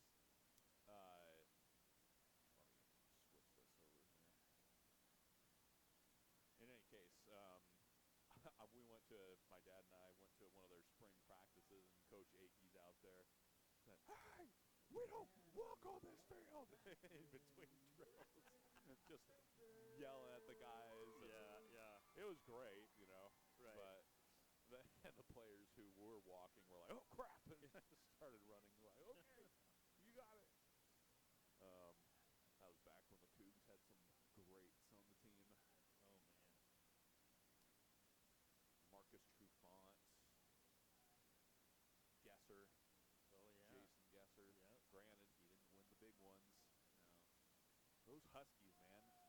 I remember my dad wrote a letter to me when I was, this was second grade. The Cougs were ranked 3rd in the country going into the Apple Cup game, and one of the top 2 teams lost that week. But the Cougs had the worst game ever in Seattle, and the Huskies won. And I just remember being so heartbroken because we would have been in the championship game. Yeah. But instead we had to settle for the Rose Bowl, where Oklahoma just beat the snot out of us. Oh, I think it was like 42 to 3. Yep. I think it was 42 to 14 or something like that. Yep. Just, you could see the athlete difference. Like, jeez. Yeah. And we were pretty good that year. I know. That's one of my regrets. My wife's like, because my birthday is the day before. And she's like, we didn't have any kids at that time. Like, we should just go. Let's just sneak down there. I'm like, gosh, we spent all that money in Oklahoma to raise an egg. She's like, we're WSU fans too, you idiot. Yeah. Like, who's gonna know? I don't know. And you could have been there. Could have been there in the Rose Bowl. Yeah. Now WSU's never going back there. I No, know. they might. Yeah, I don't Doubtful. know. What if Leach couldn't get him back there? Well, yeah, that was again the Huskies. We could have gone to the playoff if we beat the Huskies. Right. But nope, we just decide to. The weather decides to turn to snow, and then Minshew can't throw in that. Right, and that doesn't make any sense. Like you're the Eastern Washington team. You should be better off with that. Yeah. Gosh. When your whole game plan's predicated on throwing and then it's bad weather. Yeah. It's just yeah. Gosh. And then the Huskies, even with good weather, I think that would have been really tough game. True. But the Huskies just ran it down our throat the whole game. That was just miserable. Yeah. There's nothing you can do to stop it. No. Can you imagine how funny it'd have been if we would have been on that whole time? I checked it. Oh shoot! No, I just. Oh man. Well, that would have been interesting. Yeah. Hey, I don't think we got too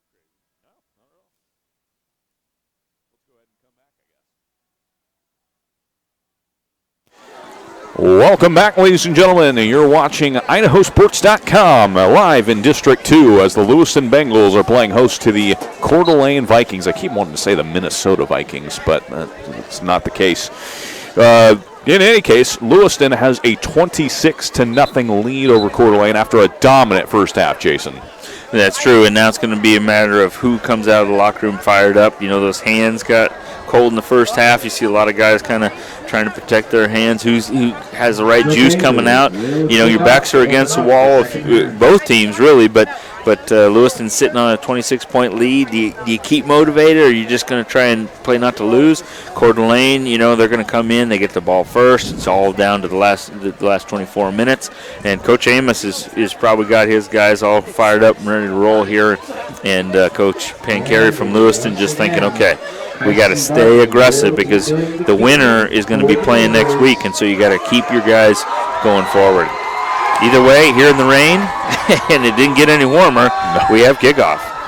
Kyson Barden sends this one deep, and once again that goes into the end zone for a touchback, so Coeur d'Alene's going to start things off here from the 20-yard line. Must have been warming that leg up the whole time. That was a nice kick.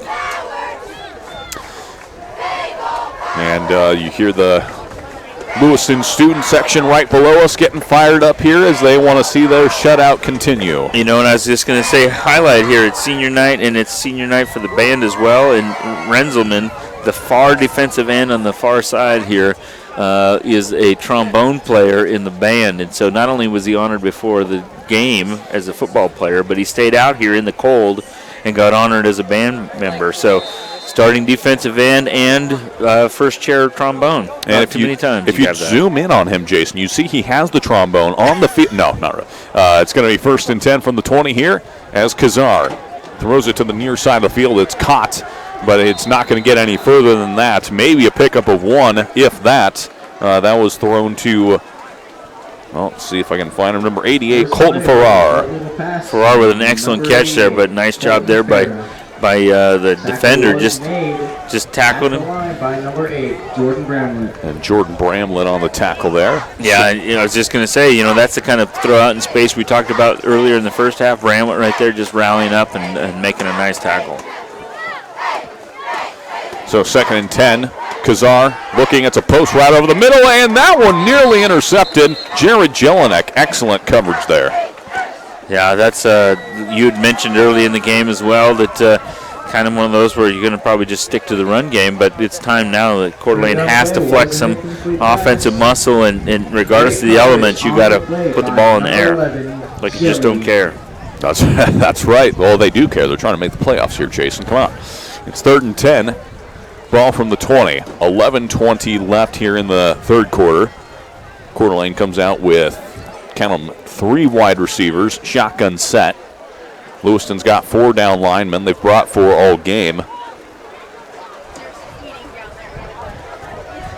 And I just heard there's heating downstairs. May have to head that direction. Okay. Kazar takes the snap. 3rd and 10. And it's a hook route, and it's right through the hands of his intended target. That was number 12, Shea Robertson. And Jason, it's just tough to catch in these conditions. It is, but Robertson was willing to go up as high as he could to get that ball. And if he'd have got it, boy, those ribs would have been hit on the side, and it's a little cold out. And but he was willing to do it, that's for sure. Now, Jason, the fans at home have got to be wondering, is there any truth in the saying that when it's cold out, it just really hurts to get hit playing 100%, football? 100%. Running the camera hurts more when it's cold. So it's a low punt here, and it's going to come to rest at the 47-yard line. So not a very long punt there, but they're just probably happy that there wasn't a low snap or a fumble in the backfield, and they just got rid of it. Yeah, and we talked about Braden Rice, that his touchdown looked a lot like his kick returns, and so that's part of the game. You don't want to give him an extra touch on any of that. And like you said, not a great punt per se as far as yardage, but they didn't have any return either. So 1st and 10 from the 49. Hottinger. We're going to have Lathan switch sides. 2 wide receivers near side of the field here. And they're going to fake it to Lathan as Hottinger keeps it himself and gets out past the 50 and nothing more. Nice job there by the defensive front. We talked about the Lewiston defensive line, but it looked like DeGraw and the boys are right up there making the tackle. You can kind of tell who's been out here and doing lots of work for Coeur d'Alene because those shirts are really starting to get dirty. 2nd and 10 from the 49.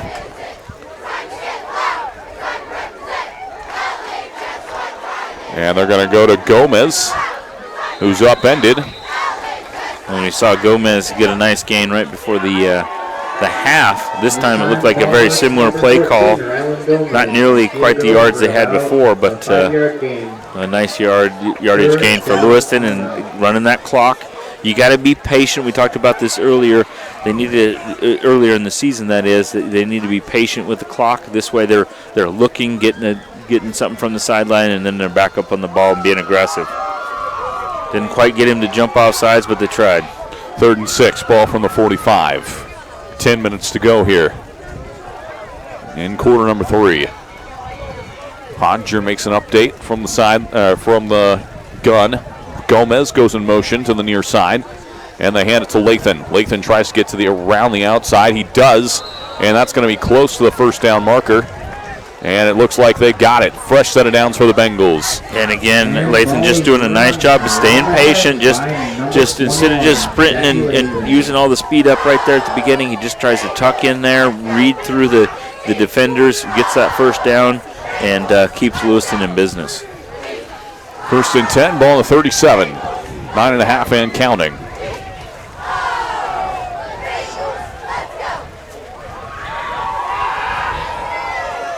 And it looks like Ricard takes the snap, throws it to the far side. That's Braden Rice. He's got one of the lone touchdowns through the air tonight, and he's able to pick up 6 or 7.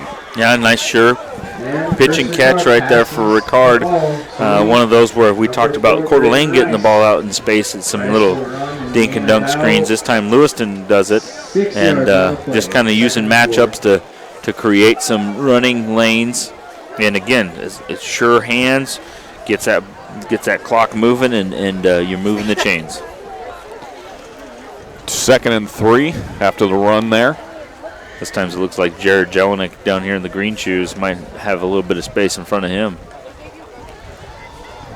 And Hottinger keeps it himself. He nearly hurdles the defender, and he's got enough for the first down. And there's another great take on the nice athletic play there from Hottinger. I'm sure he would have liked to stay on his feet there. Yeah, and stay in bounds, but at the same time, you like the spirit of the young guy getting that first down and staying on schedule.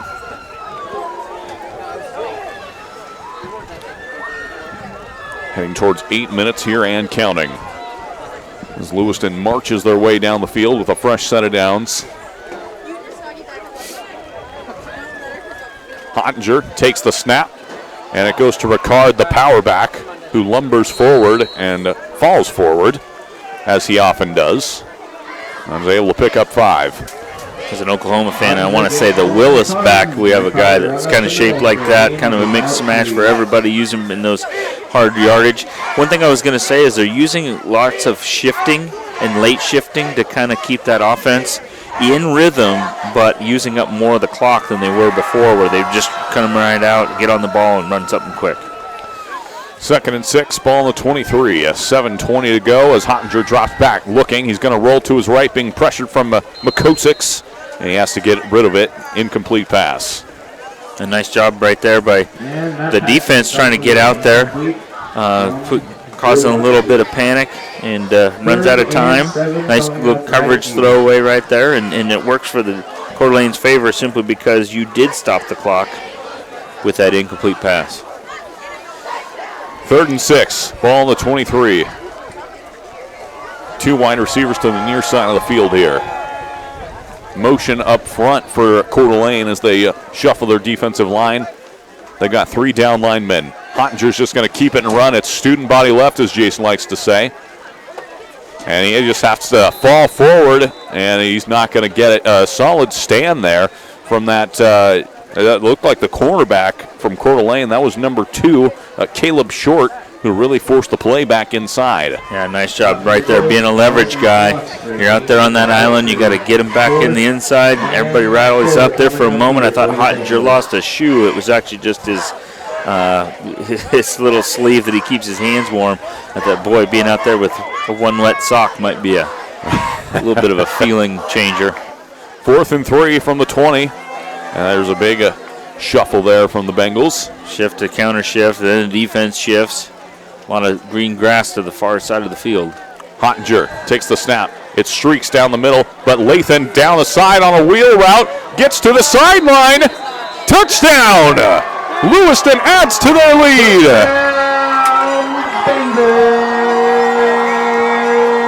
Excellent job right there. You talked about the weather, the elements, the fact that it's going to be tough to be able to throw and catch right there. This time they do put the ball in the air, but it's not a really deep throw. It's kind of a short throw that goes a long distance and back to pay dirt.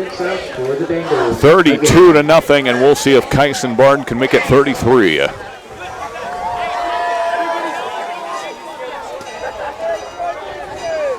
And here's the kick. It is up and through the uprights. And good. Lewiston at 33. Coeur d'Alene, nothing. Well, this has turned a little bit into a statement game for Lewiston. We mentioned that it'd been quite a while.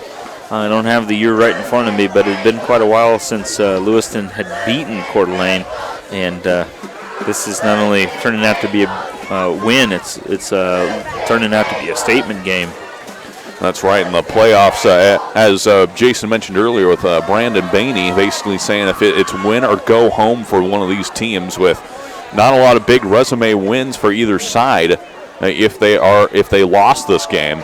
So it's looking good right now for Lewiston. And Jason, if you're on the Coeur d'Alene sideline, I know Coach Amos, I mean, he needs no introduction. But if you're on that Coeur d'Alene sideline, what are you telling your guys when you're looking at a 33-0 deficit with only 6 minutes left in the third quarter? Keep battling. We've seen that go stall, and then pretty soon you have a 45-second possession. So if you could get some points and score and then play some really good defense, you might be able to get a couple of possessions back-to-back. We've also seen or talked about Coeur d'Alene being really ball hawkish, and that hasn't played in yet, so that's probably coming. And so if you get a score, maybe a stop, a takeaway, just kind of build some momentum on your own side. But you have to do it now. You can't wait around. You're down in a 33-point hole, and that kicker is booming it again, and that return man is like, "Come on, man, I'm ready to go." And so it's one of those where you just got to take it one possession at a time. And, of course, you want to do it quickly, but at this point you have to make sure you start getting points. Lewiston, on the other hand, it is senior night, and so those seniors are going to try and stay out there as long as they can, and obviously it's essentially a playoff game, but at the same time you got to want to trickle some younger guys out there too if you're Coach Payne Carey, simply because it looks like right now you're playing next week, and you got to keep your guys fresh and play towards the future. 1st and 10 from the 20. Coeur on the pistol. Takes the snap. And he fakes the handoff, keeps it himself, tries to get to the outside, not able to do so. Good contain there from the Bengals as he's pushed out of bounds. Yeah, and we've seen that second, third effort. Those running backs from Coeur d'Alene, they haven't stopped running. We've seen the blockers doing their thing. We just haven't quite seen them all click together and have a good momentum mesh together with that big push wave and the running backs following them and maybe breaking out and getting a big quick strike. I just got to say really quickly here that looking over on the Coeur d'Alene sideline and seeing the guys have those jackets on, that's pretty cool. You rarely see that at the high school level. And Coeur takes the snap, rolling to his right, looks downfield. It's a slant route over the middle, and it's incomplete. Erickson was his intended target, and Erickson's been pretty sure-handed on the night despite the bad conditions. Yeah, and that one looked a little rough. It looked like it went a little bit between two receivers, and you're lucky it didn't end up with a purple shirt. 3rd and 8 after the incompletion with 5.5 minutes to go here. Coeur d'Alene desperate to get points on the board and quickly if they want any chance of coming back. 4 down linemen for the Bengals. Man-to-man coverage on the outside with Bramlett and Duman on the far side. Called Duman's name a lot this season. In fact, he's been an IdahoSports.com player of the game for us.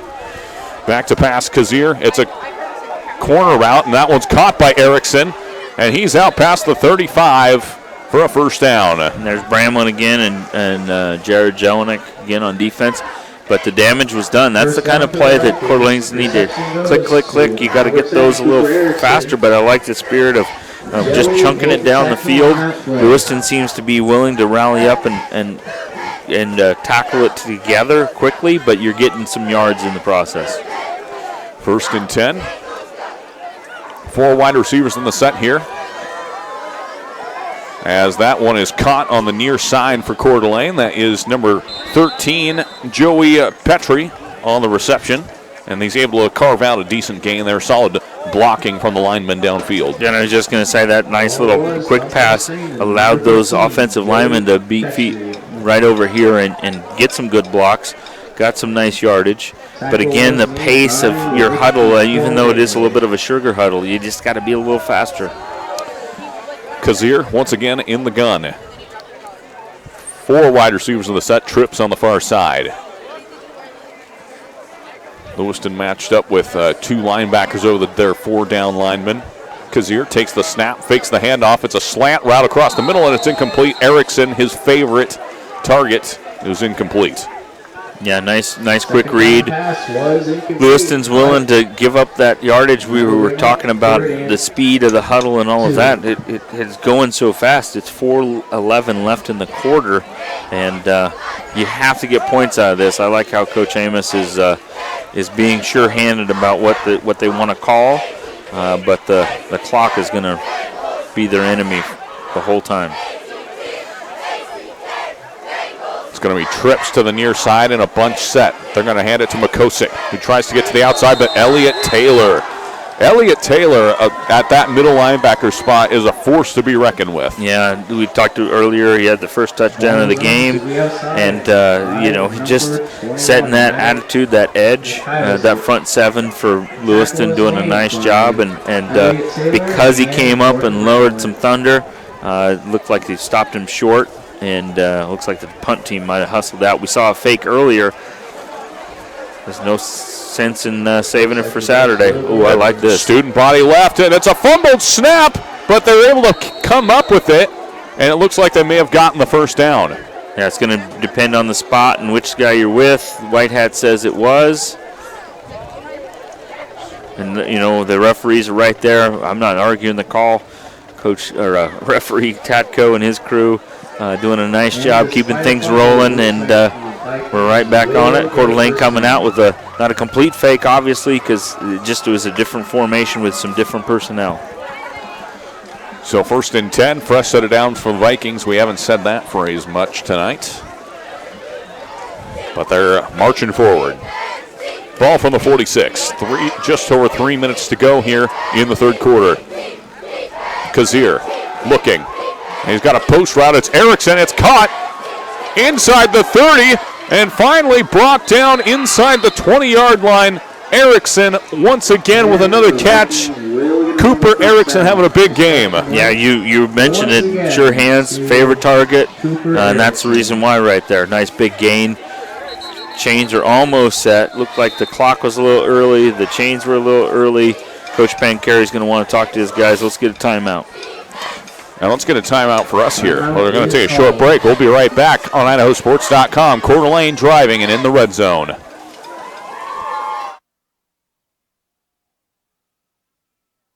You can't make summer stand still, so make the most of every last second with a new Toyota at Toyota's National Sales Event. During Toyota's National Sales Event, discover our wide variety of fuel-efficient electrified vehicles. Toyota, let's go places.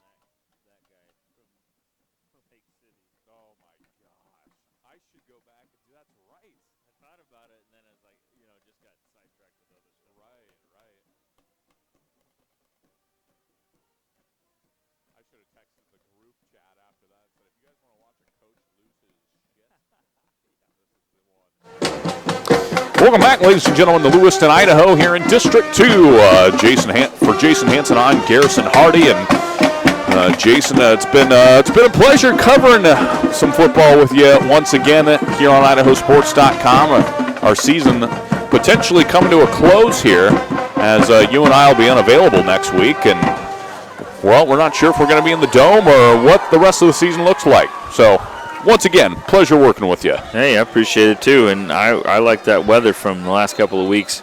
But we got a barn burner here, and it looks like Coeur d'Alene's got some stuff that they really like. They've really gone into this shifting and some motion stuff to back it up to kind of keep Lewiston fresh. And quarterback was thrown down to the ground in the backfield.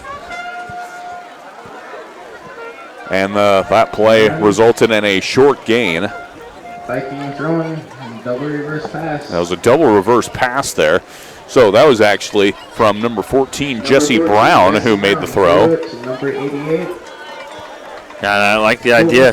Just got to use it up. They've probably been using some of these in practice. Maybe have used one or two in a game. And you got some guys who can make some exotic plays. You need these points. That's gonna be the start of the comeback. So 2nd and 3, ball from the 8.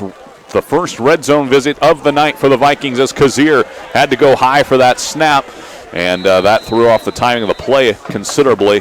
And that was a short pickup there, maybe close to the first down marker, though. Yeah, it looks like they might be slowing things down to take a peek at it. Nope, white hat. Referee Tatko says, no, we're running the clock. We got the first down. Coeur d'Alene's in business. But as you can see in the background, the third quarter almost evaporated.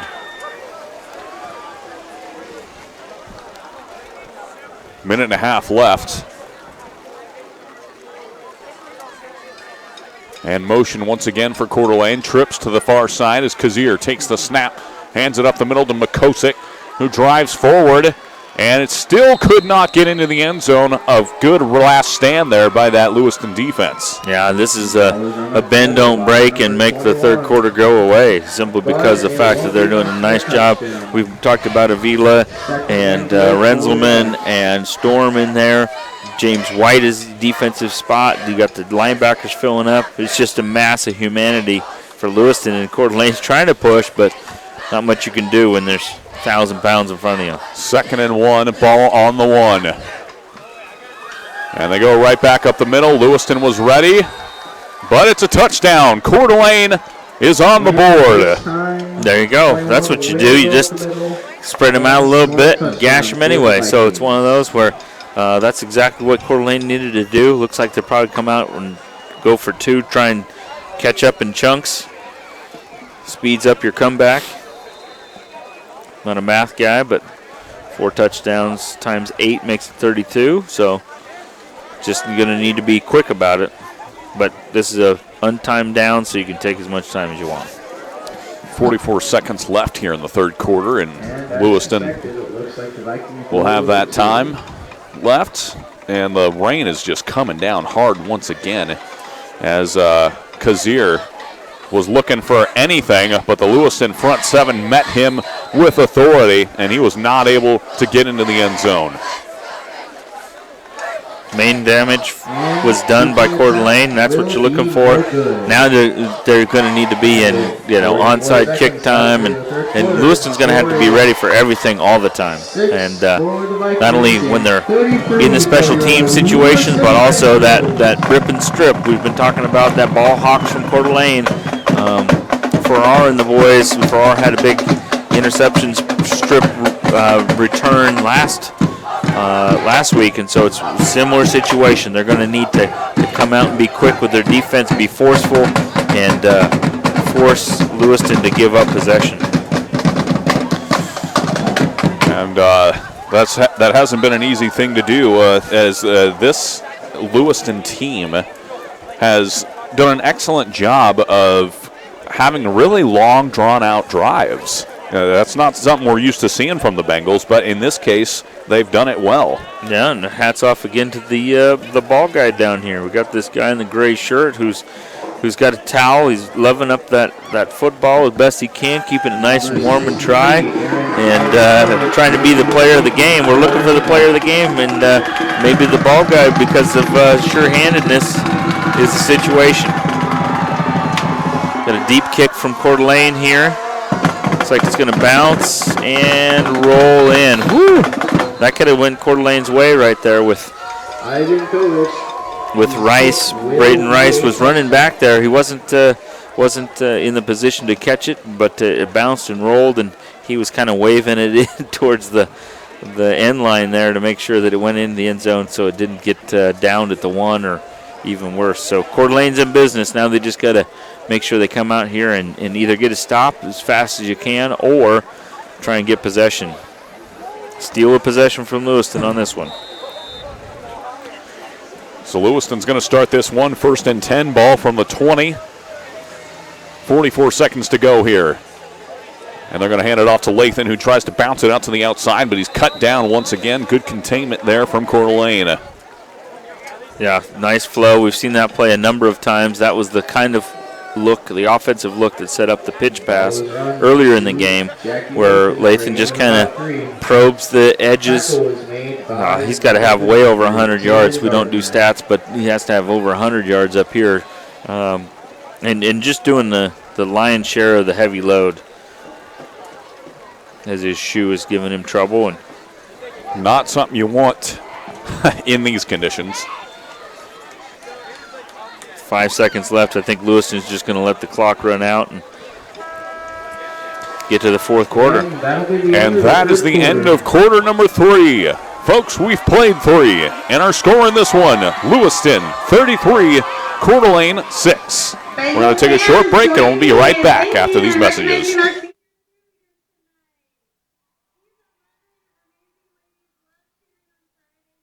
It can be a lot, trying to figure out how to make it. How to dream big and to wonder, what if?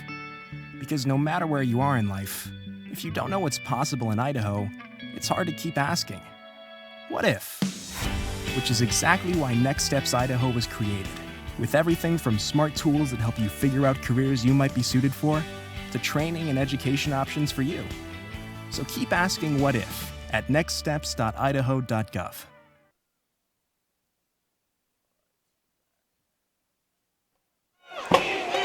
Welcome back, ladies and gentlemen, to Lewiston, Idaho, here on IdahoSports.com, where we're in District 2.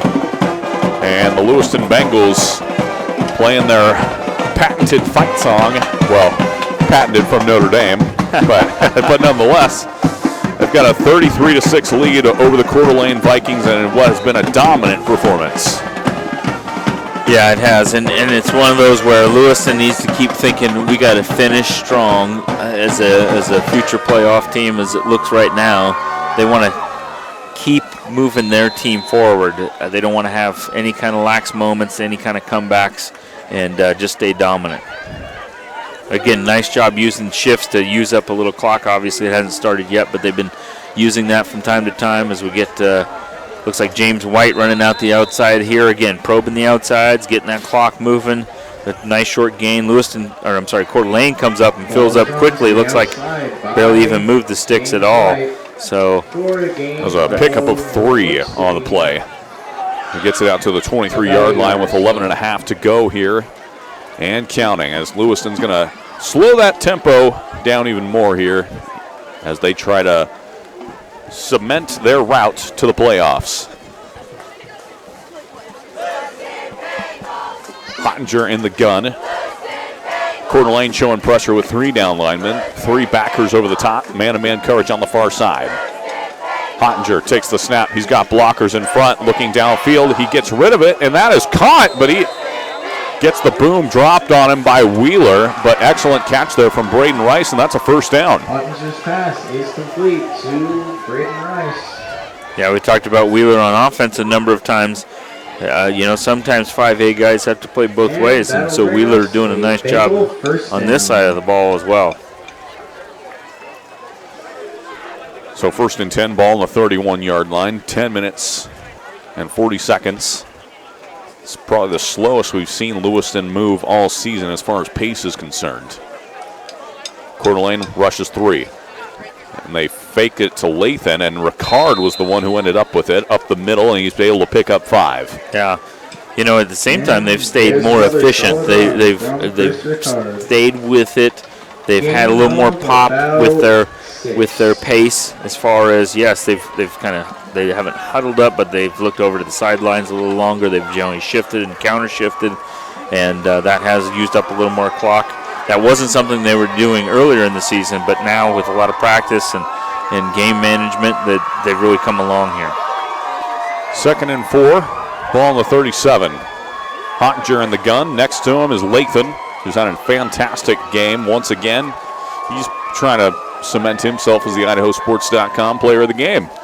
Hottinger takes the snap, hands it to Lathan. Lathan tries to get to the outside. Good pursuit there from the Vikings. And he's brought down finally, and we've got a flag.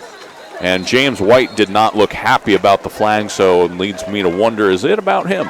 I'm not sure, but I will say, if you counted the shifts and motions on that, there must have been 5 or 6, maybe 7 different shifts and motions, which again is another way to use up several seconds. So instead of just huddling up as a non-huddled team typically, that's a way to kind of keep the clock moving. That being said, a penalty forces them back and gets them behind where they wanted to be and stops the clock. So as they roll the clock, never mind. Well, it's going to be 2nd and 12 after the penalty. Excuse me, 2nd and 9 from where they spot it. Ball's on the 33.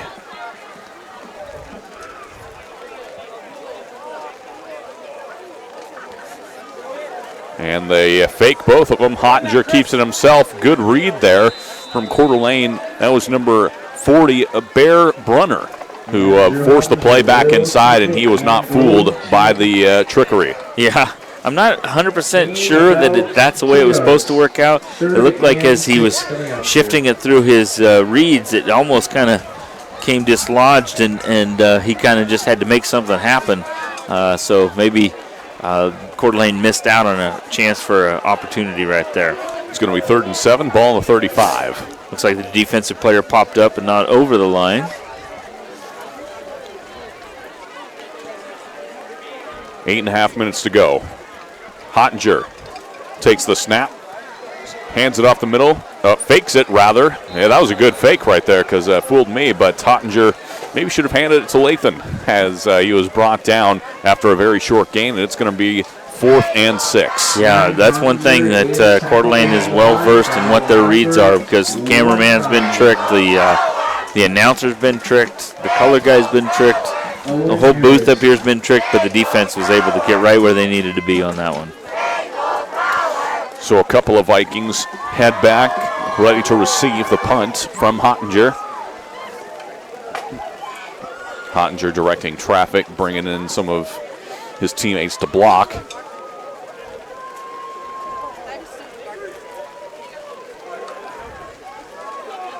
Gets the snap and just gets rid of it for the sideline. Actually has a good roll. And it's going to bounce out at the 31-yard line. It looked like that was going to head to the sideline a lot sooner. So that was an excellent angled punt by Hottinger. Yeah, camera gets a big old jerk. I was dialed in. It looked like DeGraw number 7 did a number of swim moves right there and almost got his hand up to block that, which would have been a game changer that Coeur d'Alene was looking for. Obviously, now we're getting a little more methodical. There's 7:32 left on the clock. There's not much time, but at the same time, as a team that looks like a little bit in transition from this year to next year, one of those where you want to kind of have some plays that you can still put on your highlight reel if you're Coach Amos. 1st and 10, ball on the 33. 7:32 to go as they hand this one off the middle, and he is met immediately. Boy, oh boy, that Bengal shot through like a missile. That was number 34, Tyler Granlund. Yeah, Granlund and Elliott have been having a heck of a game here. The linebacking crew just showing up and doing their thing. So 2nd and 12 after a loss of 2. Granlund with the excellent play there. Ball from the 30 for Coeur d'Alene. They're going to have 3 wide receivers in this set. 2 on the far side. And in the backfield, that looks like Wheeler. His jersey's bunched up. Lewiston has 4 down linemen.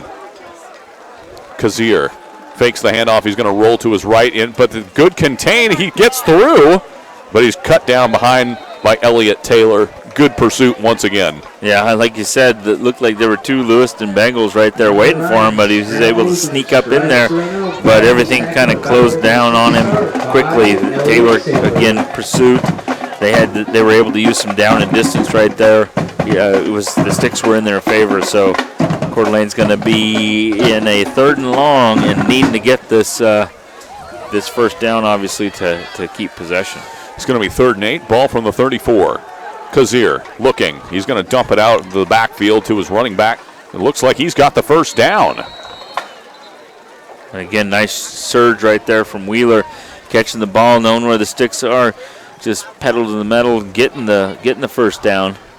Short little pass to number 3. That's going to be 1st and 10. Ball on the 44. Fresh set it down for the Vikings, but they've got to speed it up a little bit, Jason, as we are now heading under 6 minutes. Clock is still rolling, and it doesn't really look like they've got much shot at the comeback at this rate. Yeah, but if nothing else, you just want to make sure you finish strong and finish with some points. 1st and 10 from the 44. They go up the middle, and it's met immediately. Robert Storm among really the entire Lewiston front 7 was there. Yeah, Storm. Looked like Avila, number 99, and James White right up there. Like you said, it just kind of got where they needed to be, and poor Renzelman, the defensive end, counter to White, apparently was the only guy who got blocked, so he wasn't in the D-line picture. 5 minutes to go, 2nd and 11, ball from the 43. High snap, Coeur throws it out to the far side. That one's caught. And the wide receiver is able to make his way out past the sticks for the first down. Yeah, I think that defensive pressure from Lewiston's front 4 has caused some, just not a bad snap, like on the ground rolling around, but just a lack of being able to get the ball and then putting it where he needed to be. But this time he was able to corral that kind of wonky snap, get it out to where he needed to be, and picked up the first down. Again, just blasting for where they needed to be, with only 4:30 left on the clock. 1st and 10 from the 46. Coeur has to step up, backs up, and then just finally dumps it off to the side there and gets rid of it.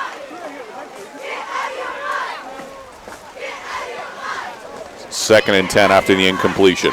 Coeur looks around for the receiver but can't find any, so he throws the ball out of bounds. 2nd and 10 coming up here. 4:22 left in the game here.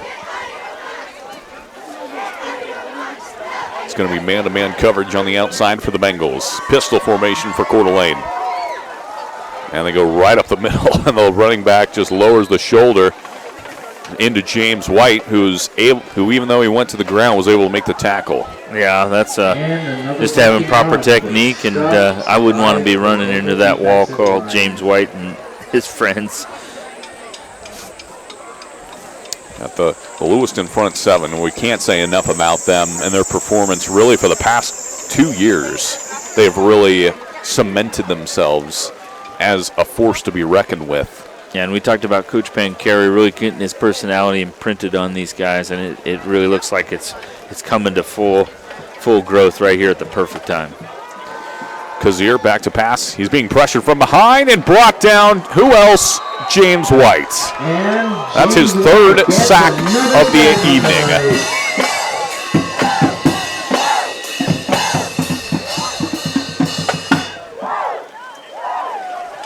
Looks to be a man down on the field now.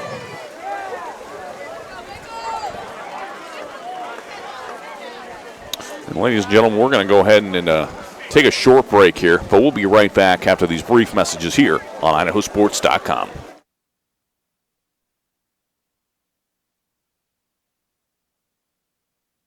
Some days, I choose the most difficult trail. I test my limits. Taking the hard path isn't always easy, but I know it's the right way.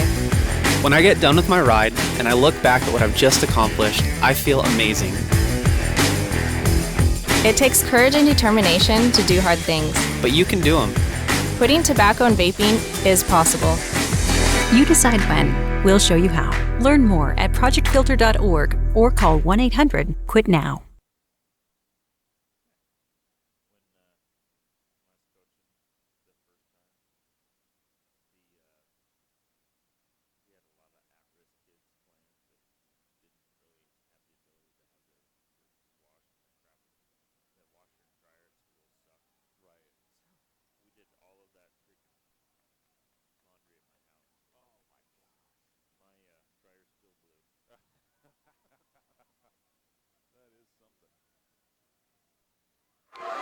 Welcome back, ladies and gentlemen, to Lewiston, Idaho, here on IdahoSports.com in District 2, as the Lewiston Bengals are on their way to wrapping up what looks to be a quite impressive win. 33-6, 3 minutes, 27 seconds to go, and Coeur d'Alene's going to punt it away. And that's pretty much going to do it when Lewiston takes over. This one's punt into the night sky. The rain is coming down hard. It hasn't really relented here in the second half. And the ball's going to come to rest inside the 35-yard line, and Lewiston takes over with 3:18 left in the game. Yeah, generally you try and identify new guys by white shirts, but in this case you're going to watch Lewiston send out some new guys that have crisp white pants. And so, like you mentioned, the laundry folks are going to be working overtime. Coeur d'Alene's crew over there with their white jerseys, and Lewiston with their white pants. Jackson Lathan takes the handoff. He's going to reverse field, and he's got some blockers on the far side. And he gets out. He's into the second level. He's out past the 50, the 40, the 30, the 20, and finally brought down inside the 15. Jason, is that what's going to do it for the IdahoSports.com player of the game? Oh, it'd be hard to beat that one. But how about the effort played by the defender? You know, he could easily just kind of relax up and let it go in. But Coach Amos's crew, you know, fight to the end, even if the scoreboard's not on your side. And heck of a play there by the defender. But, yeah, Jackson Lathan cruising in on way over 150 yards now, thinking, keep giving me the ball. I'm near pay dirt. I want to find it. 1st and 10 from the 11. Another red zone opportunity as Lathan takes the handoff, and he's cut down this time in the backfield.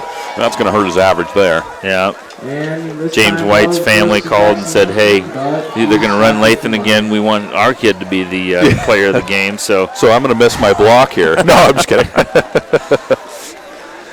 No, James White has had an excellent day as well. 3 sacks on the defensive side of things, as well as a couple of big catches. I'm not sure if he's punched it into the end zone this time. We've kind of lost track with all the scoring Lewiston's been doing. And the weather's a little distracting. That's true. I won't deny it. I am uncomfortable. 2nd and 10 from the 11. They go to Ricard up the middle, who punches his way into the second level. He's able to pick up a handful of yards.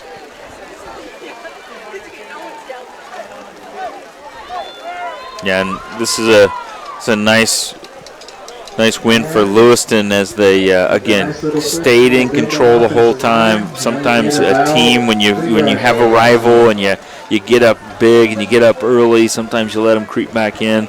But Coach Pancarry's crew stayed disciplined and just needed to do what he had to do. And Coach Amos tried a number of things, but none of them really rang up quickly enough to mount that comeback we were talking about. Just over a minute left, and James White, here's his shot, heading for the end zone. Touchdown! James White, the IdahoSports.com. No, I'm kidding.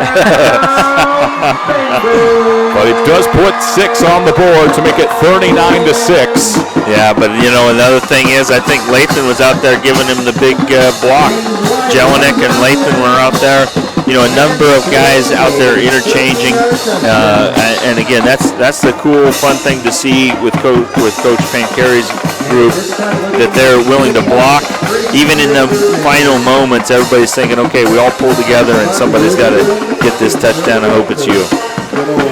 So to try to make it 40, Barton for the kick. It's up and through the uprights, and good. The score in this one, Lewiston 40, Coeur d'Alene 6. And look, Jason, this has just been a dominant performance from Lewiston from the outset. It has, and that's kind of just that coming into maturity. You mentioned that the offensive matured, the defensive has been good for a long time. Now they just seem to be finding their rhythm, and Coach Pancari's got to be super proud of how his guys finished up this year. Senior night at home, and you win and you're in, and it looks like they're in. Coach Amos, a little disappointed over there, obviously, but again, there's been some effort plays as we've gone along here that he can be proud of. Now, the question is, can Coeur start to come back here? No, I'm just kidding.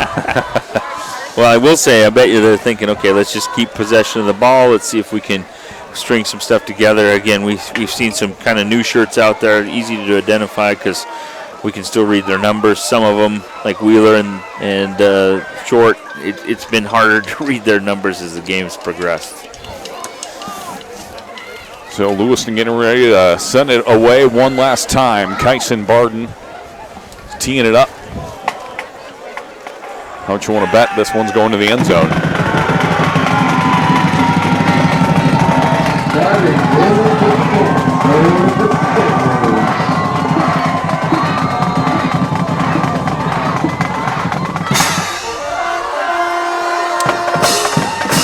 I called it. It's going to the end zone.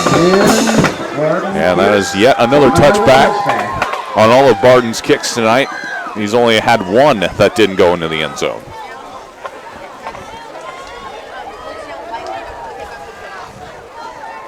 So 1st and 10, ball from the 20 is where Coeur d'Alene will take over on their last drive of the night. And potentially the season. Looks like you might be a little short out here by the purple team. 1, 2, 3. Oh, there goes one. But to their credit, it looks like still might be short, actually. I only count 10. Yeah. 1, 2, 3, 4, 5, 6, 7, 8, 9, 10. Well, they only need 10, apparently. Yeah, run into Big Robert Storm and James White. That's going to be a rough night. And there's Mr. 11. Yeah, Avila going out there. I thought it was senior night, Coach. Come on, bro. Give me the night off. Come on. Oh, and then they almost sent a kid off, and so they were going to be ahead anyway. So pickup of 1 after that play. 2nd and 9 from the 21 with only 38 seconds left. And it looks like Coeur d'Alene's just going to be conservative with this and run the clock out. As that was Makosic, who was knocked out of bounds.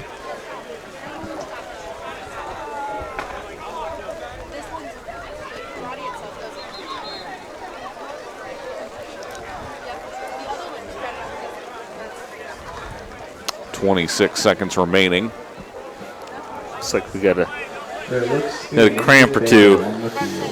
Someone's over there helping him out. Got his legs up in the air, pulling on his toes, and it's one of those where it's harder to hydrate, I think, when it's cold out. So those guys have been out hunting and whatever, and you're walking around looking for that 30-pointer. Sometimes you forget to drink your Gatorade. And here we are. Well, who do we got in college football this weekend? Obviously, for the folks at home, I'm sure you all saw the highlights of the Tennessee-Alabama game where Tennessee was able to knock off the Crimson Tide at Neyland Stadium 52-49. Easily one of the best games in recent memory. Yeah, and I'm just one of those classics. I vote for my team and anybody who's playing against Texas. So, so this week it's Texas and Oklahoma State that you'll be keying in on. And who do the Sooners got? We have the old bye. So that's we right. Won't lose this week. Right. Well, like we talked about at the break, we'll see. Yep, that's right. The other side note is this is the weekend generally you're starting to race around watching IdahoSports.com, especially if you're a 5A, figuring out, okay, so how do I set my next week's plan? Simply because some teams get buys, some teams have to battle their way in, and you're playing the first round, and you have travel, you have hotel, you have practice schedules, and maybe some correcting as you go along as if you're a teacher, and so it's going to be an interesting week all across the state as volleyball gets started as well this weekend. First and 10. Coeur is rolling to his right. He's just going to keep it himself and jog out of bounds. With 18 seconds left on the clock. Heads up by that young man. Get the yards you can. Get out of bounds. It's not worth taking a big shot. You know, there's no gamesmanship in that. Still trying to find a receiver downfield, though. Ball spotted at the 44. 18 seconds left as Coeur d'Alene gets ready to run the last couple of plays here. Coeur in the pistol.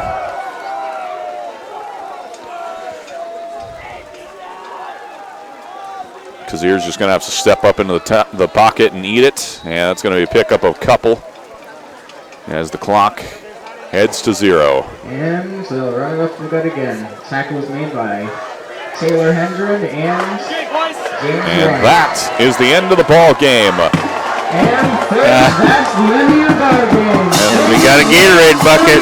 I was all over Coach Pancari, which I'm sure he appreciates in these conditions. Yeah. The Lewiston Bengals have punched their ticket to the playoffs. The final score in this one, the Lewiston Bengals 40, the Coeur d'Alene Vikings 6. We're going to take a short break here, and we'll be right back to announce the IdahoSports.com player of the game. I'd like to thank everyone for coming out to tonight's game.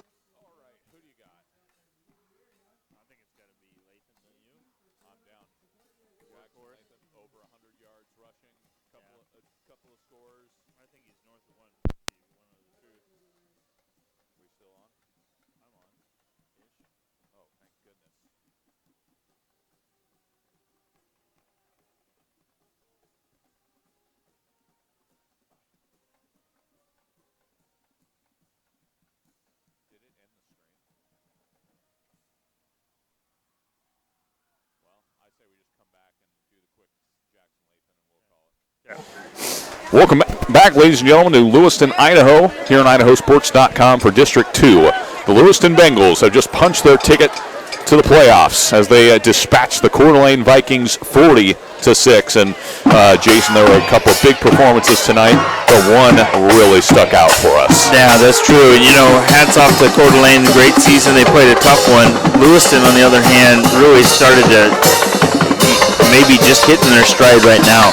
And so you had a number of guys that I had gone through. I thought maybe Elliott Taylor would be the guy because he's had so many defensive stops and the touchdown, which you hadn't seen. You had James White, obviously, with what he had been doing on defense, and then a touchdown late. And then you had, the quarterback combo could have been up there. But I'm thinking it's got to be the workhorse. You know, in a game like this, it's all about setting attitude. And he set that attitude. James Lathan is going to be the player of the game simply because of the fact that he was somebody they could always go to for a positive gain. And anybody who's going to run for over 150 yards against Coeur d'Alene, you have to go hats off to. You know, and again, kind of that two sides of the coin here. You have one side near us that's just overcome with emotions, feeling it like, you know what, we finally have that monkey off our back. We beat Coeur d'Alene, the legend, the solid team. And then you have the emotions of Coeur d'Alene, like, you know what, I'm a senior and the season is officially over. And anybody who's ever played this game, you just know that it's a different feeling than any other sport because you just don't come right back to it. Yeah, it's something that always gets me is you see a couple of Coeur d'Alene players on the field right now just sitting there taking it in for the last time. They know that this is the last time they're going to suit up and play this game. And there's just something about suiting up and playing football